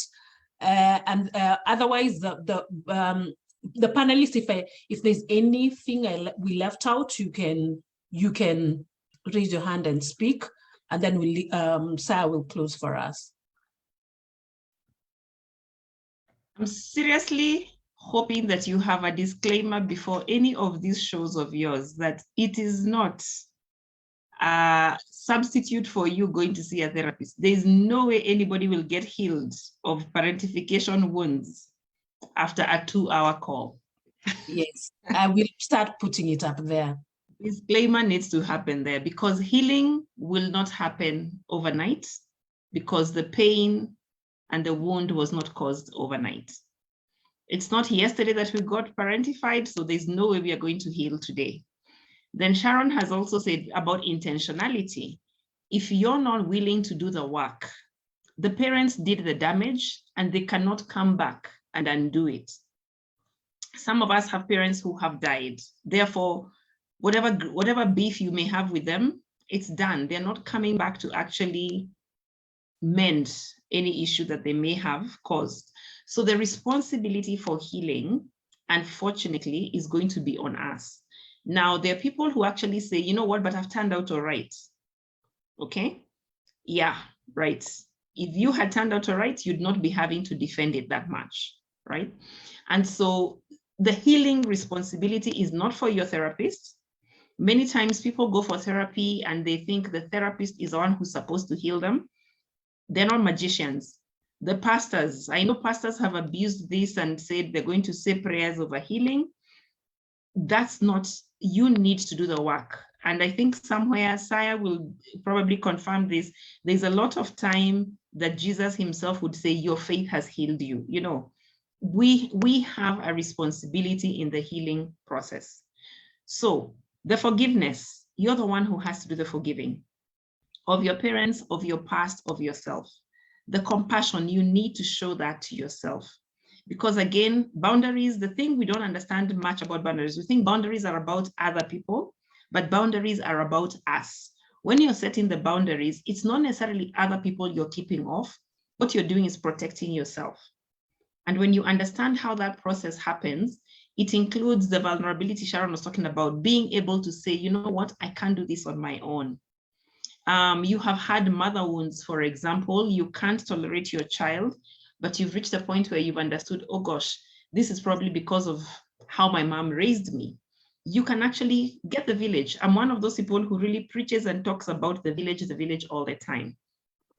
Basically, have a village around you, have somebody who can do mothering a little better than you as you transition into being the mother that you hope you can become post-healing.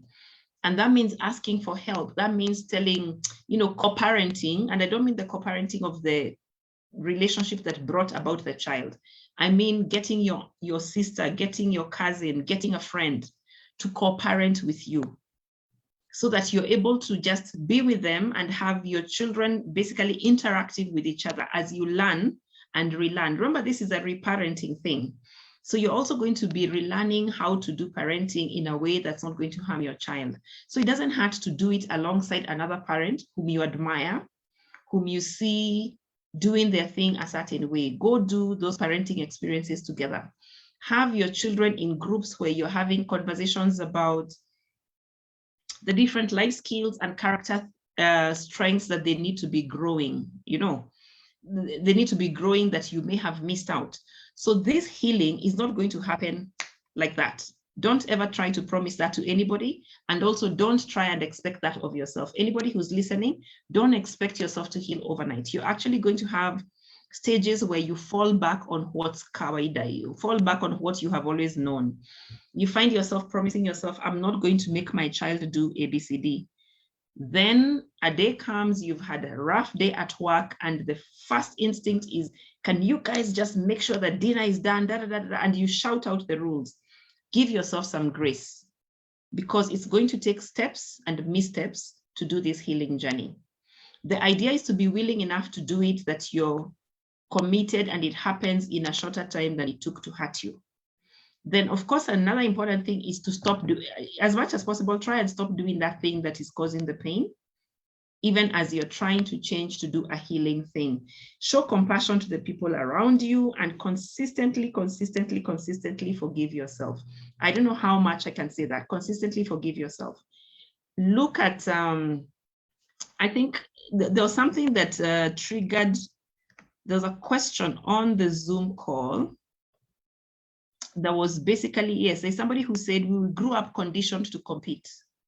If they cannot do it, I can. A messianic complex that has you working yourself to the bone to prove a point and to personal detriment. One of the things we have found in many families is any child who has a point to prove ends up being very successful because they're competing with the one who, you know, either was being made responsible for them or they were being made responsible for. There's this competition that the African family has brought about by comparing their children. Every time you try to correct one child's behavior by referring to another child's behavior, you are comparing them, whether subtly or not. Many people say, but I'm just giving that as an example. You know, like the brother is, you know, the older brother is actually doing it right. I need to use that as an example. You need to check the condition of your child's heart and mind before you pull a move like that, because then it affects different people differently. I may end up being a kid who compares myself as opposed to one who gets inspired by my sibling.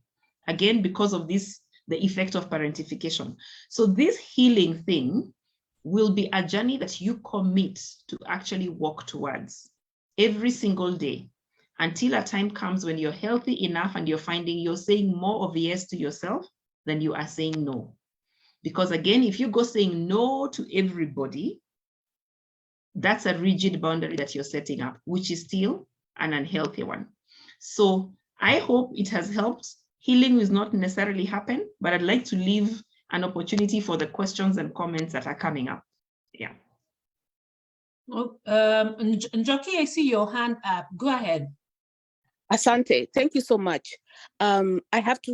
My disclaimer is that I may have missed the beginning of this conversation just by virtue of coming in later. So if I forgot, and this is something that was mentioned, Nisawa. Now, my question has to do with what I have experienced in the few years that I have attended the sessions and meetings where we are seeking to understand, from where we are coming so that we know why we are here, what we are doing, and how to get ready for tomorrow morning, essentially, is how I'm encapsulating that. So a session like this one, where just like the church, the majority of the people, the strong majority, has consistently been the women, right? My question is twofold. First, for those of you who are here who are doing this professionally, are these the ratios you're seeing where a good 80-90% of your attendees or people seeking therapy are still female? And or is there a shift generationally, like with the younger generation? Are they able to come across more? And the second part of this question is how do we process this? Because then this becomes my responsibility to try and inform my male friends, inform my male family members from what I am gleaning from these meetings. So I'm again taking the emotional labor and responsibility for now bringing my male adjacent friends and family so that at least they can be semi-equipped as best as I can remember, as opposed to, because I have this sense that I know for a fact they are not going to be coming to counseling, they're not going to seek a coach, and they are not going to come to therapy. So is this something that you're seeing? Is there a change? How do we work with that reality as majority female? Thank you so much. So are we panting it to the man? So I think that would be a good place. And shout out to all the few men who are here. Kennedy, I think I saw Charles. Thank you for joining us. But in my very biased view, you're right. But let me pant it to Saya. So it's, yes, few men are coming into therapy. Like the formal way of doing therapy. It's a concern. It's something some of us are trying to address. It's all going to be easy. It's not going to be immediate to address it, because some of it goes. So the African male had a way of counseling each other. We did it during circumcision. We did it during wrestling, our beer parties, our hanging out with our grandfathers. So we had a system during those mbuzis that we did. That was our way of seeking, and doing our entire therapy. So our system was subverted. Our system was really changed. And this is not me wishing. So for us to go back, there's a lot more that needs to be done. So I'm here saying, like, yes, the majority people seeking therapy and help directly are females. Fewer males are doing. But also, secondly, is just now like a gender difference. The way the males work, current forms of therapy seeking need to be, for instance, few men would attend such a call, and the few who even attend, fewer will raise questions, okay? And I'm not implying anything about Kennedy or Charles, but the way a man who's attending this session will watch it privately later is probably there because they want to speak a very particular thing and they'll be gone. Now, that doesn't make men bad or worse, it just makes them different. And I think the way current therapy modalities have been designed and developed and generally rolled out, they have a more female lean, okay?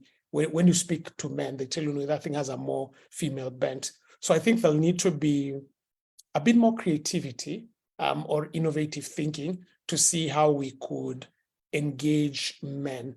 So for instance, I know when I hang out with men, like a younger man I mentor, and I hang out with them as them, they talk, they're good to go.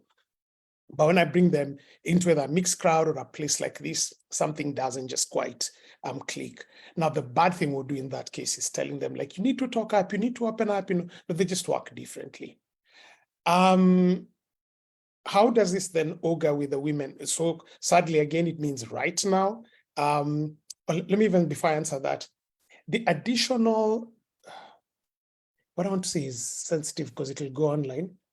This gap of therefore men not being mentored is currently being filled, but I'm very concerned about the voices and the ideas that are filling the gap. There is advice being given to men out here. I'm like, that thing is not working. Like, what?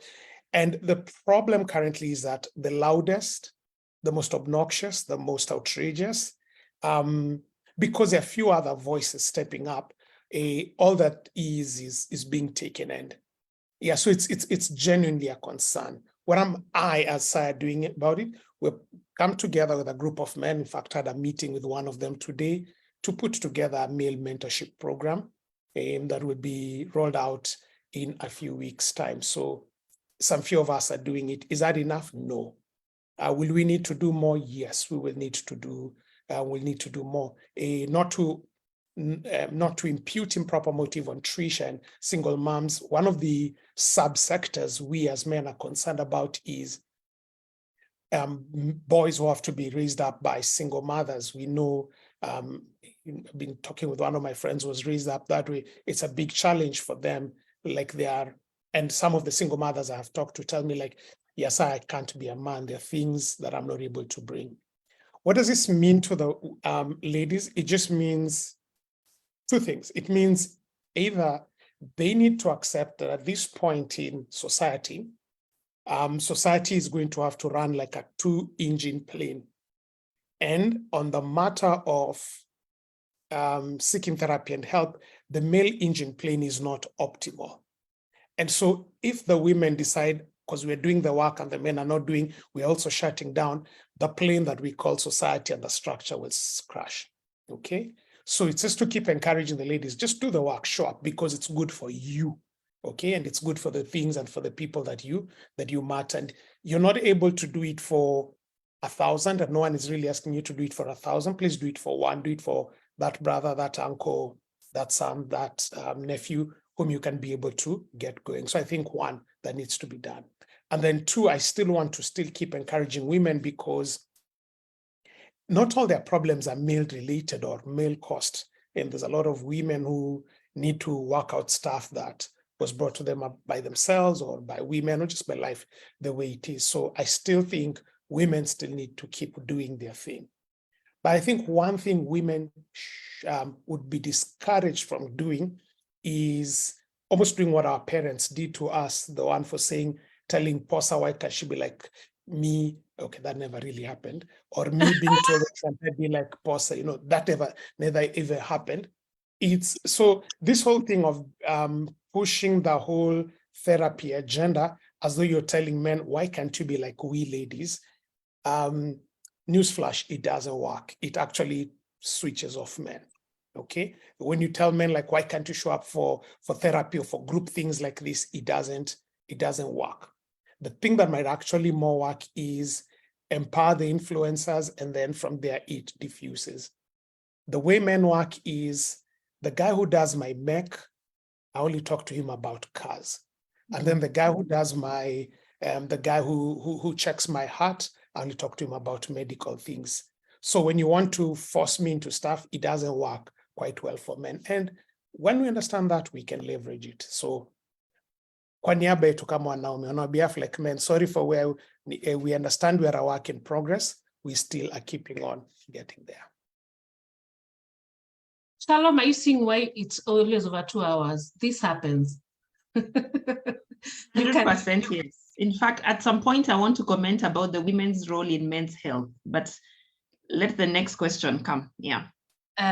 Yes, and I just want to comment on the single part, because my husband preceded me to the States. So my brothers, Saya, Joel, and Samson used to step in. I remember when we potty trained our son, he used to sit on the toilet like us, you know, the small kids, because I gave birth like my mother back to birth. He would sit with, he'd be like coming to watch how I pee, and he said I pee like that. I had to call the troops. I was like, Saya, Samo, come and show this guy how to hold his penis. And we have to mention the words because next month we're talking about sex, and do the business. So hats out to you, single parents, single mothers, and Wangari, you're up.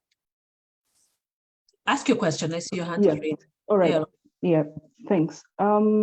More of also an observation, I think, again, coming as a single mom raising a son, and you know, about creating a culture that raises the boy, and something that Shalom also talked about women sit and talk and men do, is that in as much as we ladies are doing the work and, you know, coming and sitting and talking about this, then we go back, and once we have all this training and all that, is we start reacting differently and interacting differently with our sons' fathers and, you know, other male partners and all that.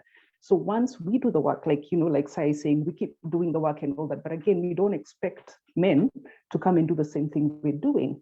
So the way we sit and talk and men do, and men will do it, and I correct me if I'm wrong, Sai, but men are very reactive. When we go to a man with a problem, he wants to solve it for you, whereas sometimes you just want him to listen. So then why don't we then use this as to our advantage? And once we've learned these skills, then we go and say this or do certain things, and then the men react. And that way, like Saya was saying, a 2-engine plane, then it will work, because then you're helping the other engine subtly, you know, but you're doing the work and he ends up doing the work reactively as he's wired to be. Thanks. Thank you. Okay, is there another question? My God, okay, yeah, we have gone, and Kenyans need to eat and sleep.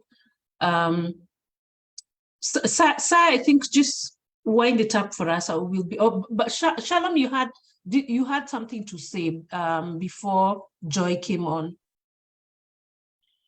Well, what I was saying is trying to answer the role of the role of women in men's wellness. And I want to link it more to the relationship part when we're talking about relationships, breaking up as a result of, you know, parentification and things like that.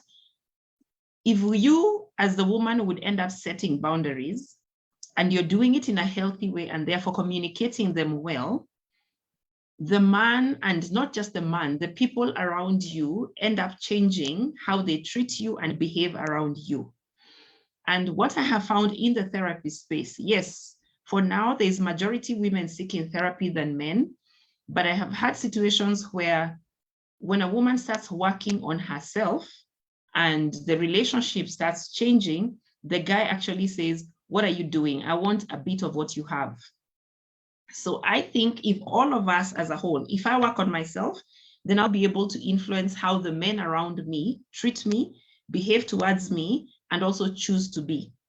So number one, it's the adult males around us. When we set boundaries, then we change the behavior, and therefore the guy also learns how to treat you differently, and as a result, it ends up looking like they're really doing things different. Secondly, it's the way we parent our boys. Once you realize you're a parentified adult female and you're learning all of this information, go do different. Like we said earlier, because healing won't happen overnight, neither will societal change happen overnight.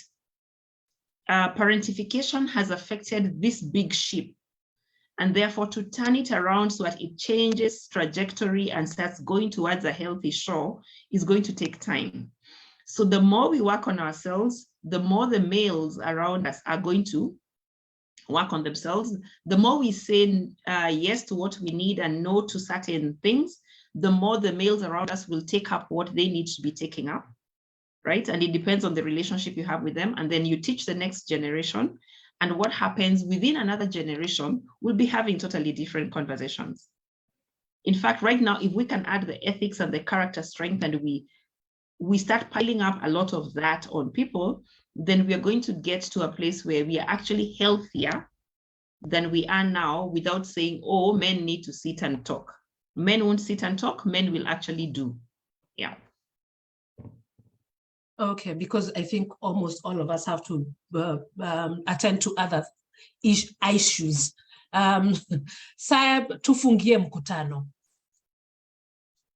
So as the spiritual guide, there were many spiritual notes that needed to be tied. I just thought to do something we normally don't do, but in the spirit of not underquoting or overquoting scripture, I thought there's a passage in Titus 2 that, you know, brings very many things related to the topic today. Titus is written, is a letter, a Pauline letter written by Paul. I'll read 5 verses, say something, and then be done. It's not a sermon. I know it's Sunday, but it's not a sermon. But speak these things which are sound doctrine, that the older men should be sober, should be grave, should be temperate, should be sound in faith, in love, and in patience. The aged women or the older women likewise, that they should be in behavior as becomes holiness, not false accusers, not given to much wine, teachers of good things. So those are the qualifications for the elderly men, for the elder women. Then the result is in verse 4, it says that they may teach the young women to be sober, to love their husbands, to love their children, to be discreet, to be chaste, to be keepers at home, good, obedient to their own husbands, and the word of God should not be blasphemed. Young men likewise exhort to be sober-minded, in all things showing yourself a pattern of good works, in doctrine showing thoroughness, gravity, and sincerity. Sound speech that cannot be condemned, that is of the contrary part may be ashamed, having no evil thing to say to you. So when it comes, Paul is indicating a few things. So one is saying people are not born ready to be good husbands or ready to be good wives. They have to be taught. So one thing to remember from today is that one of the reasons we parentify children is because we are not prepared to be parents. And one of the requirements is therefore we need to be trained. And who needs to train us? And Paul says the people who teach on parenting need to be themselves examples, to be exemplars in it. And so he's not even saying preach at them, he says like let them be good examples. So number one is you need to possess before you can profess. Since being a parent is going to be something you will do from when you get the child to either when you die or the child dies, you need to get yourself a good education. Otherwise, a good education on what it means to be a parent through the various stages and phases of life. Read at least a book, get a mentor or something. Because the reason is this, if we don't do it well, we will keep perpetuating this bad habit of parentifying children. And then number two is part of the reason people are parentifying, and this is part of the recovery process, is count the cost. Just understand that life happens in seasons. So the reason at times parents are pushing parental duties to children is because parents want to live in another season outside of the immediate season.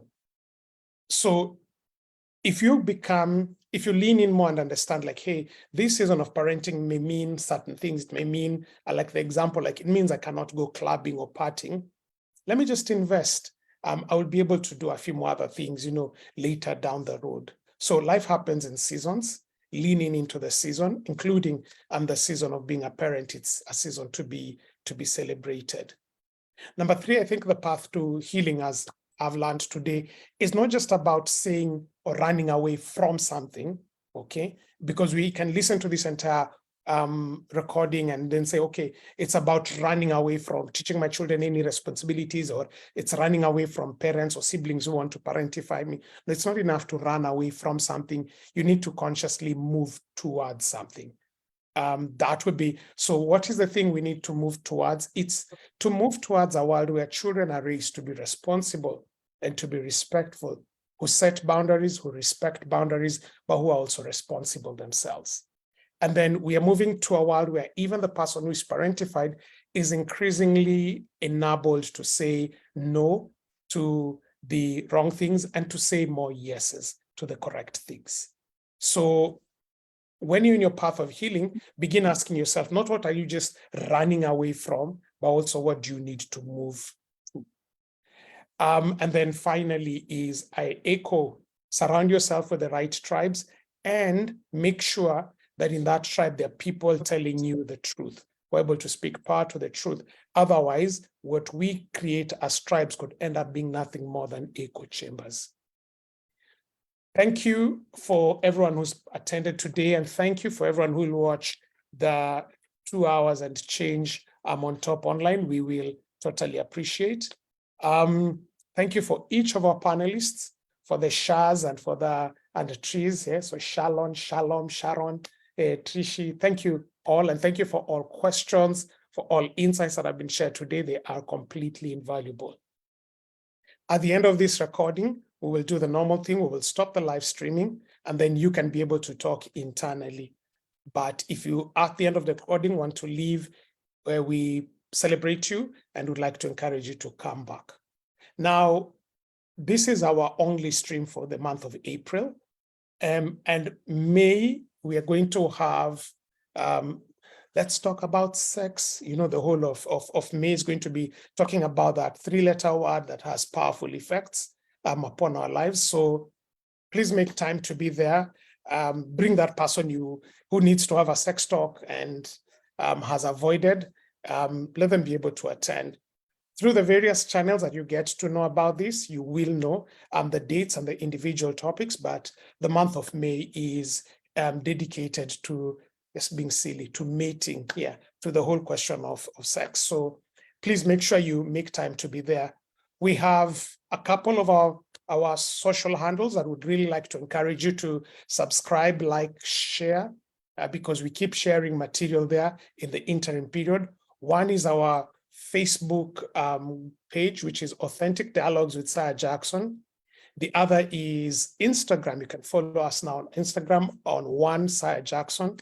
And on YouTube, we have 2 channels.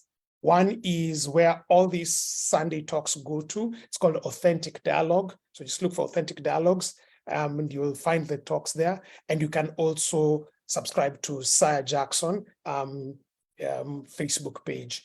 YouTube page. And when you're looking for Sarah Jackson, there's a guy who shares a name, but he has no videos. You just go there, you'll see my face and stuff. You'll find the right channel. You'll be there. We'll really appreciate. And what do we want you to do? Want you to like, want you to subscribe, want you to share, but we also want you to give us feedback. And we'd also like you to share your suggestions on topics or areas that you'd like us to cover, and even speakers you'd like us to hear from. So thank you again for your time, and may you be tremendously blessed. May those who've been parentified be able to heal. For those who are parentifying, may they be able to stop. For those who are planning to get into marriage, may they prepare so that they will not be parentifiers or parentified. Shalom. And before I stop the live stream, because I need the people on Facebook to help me, I'm looking for speakers for spiritual bypassing and trauma bonding. And like Shalom has learned on the fly, you just come ready.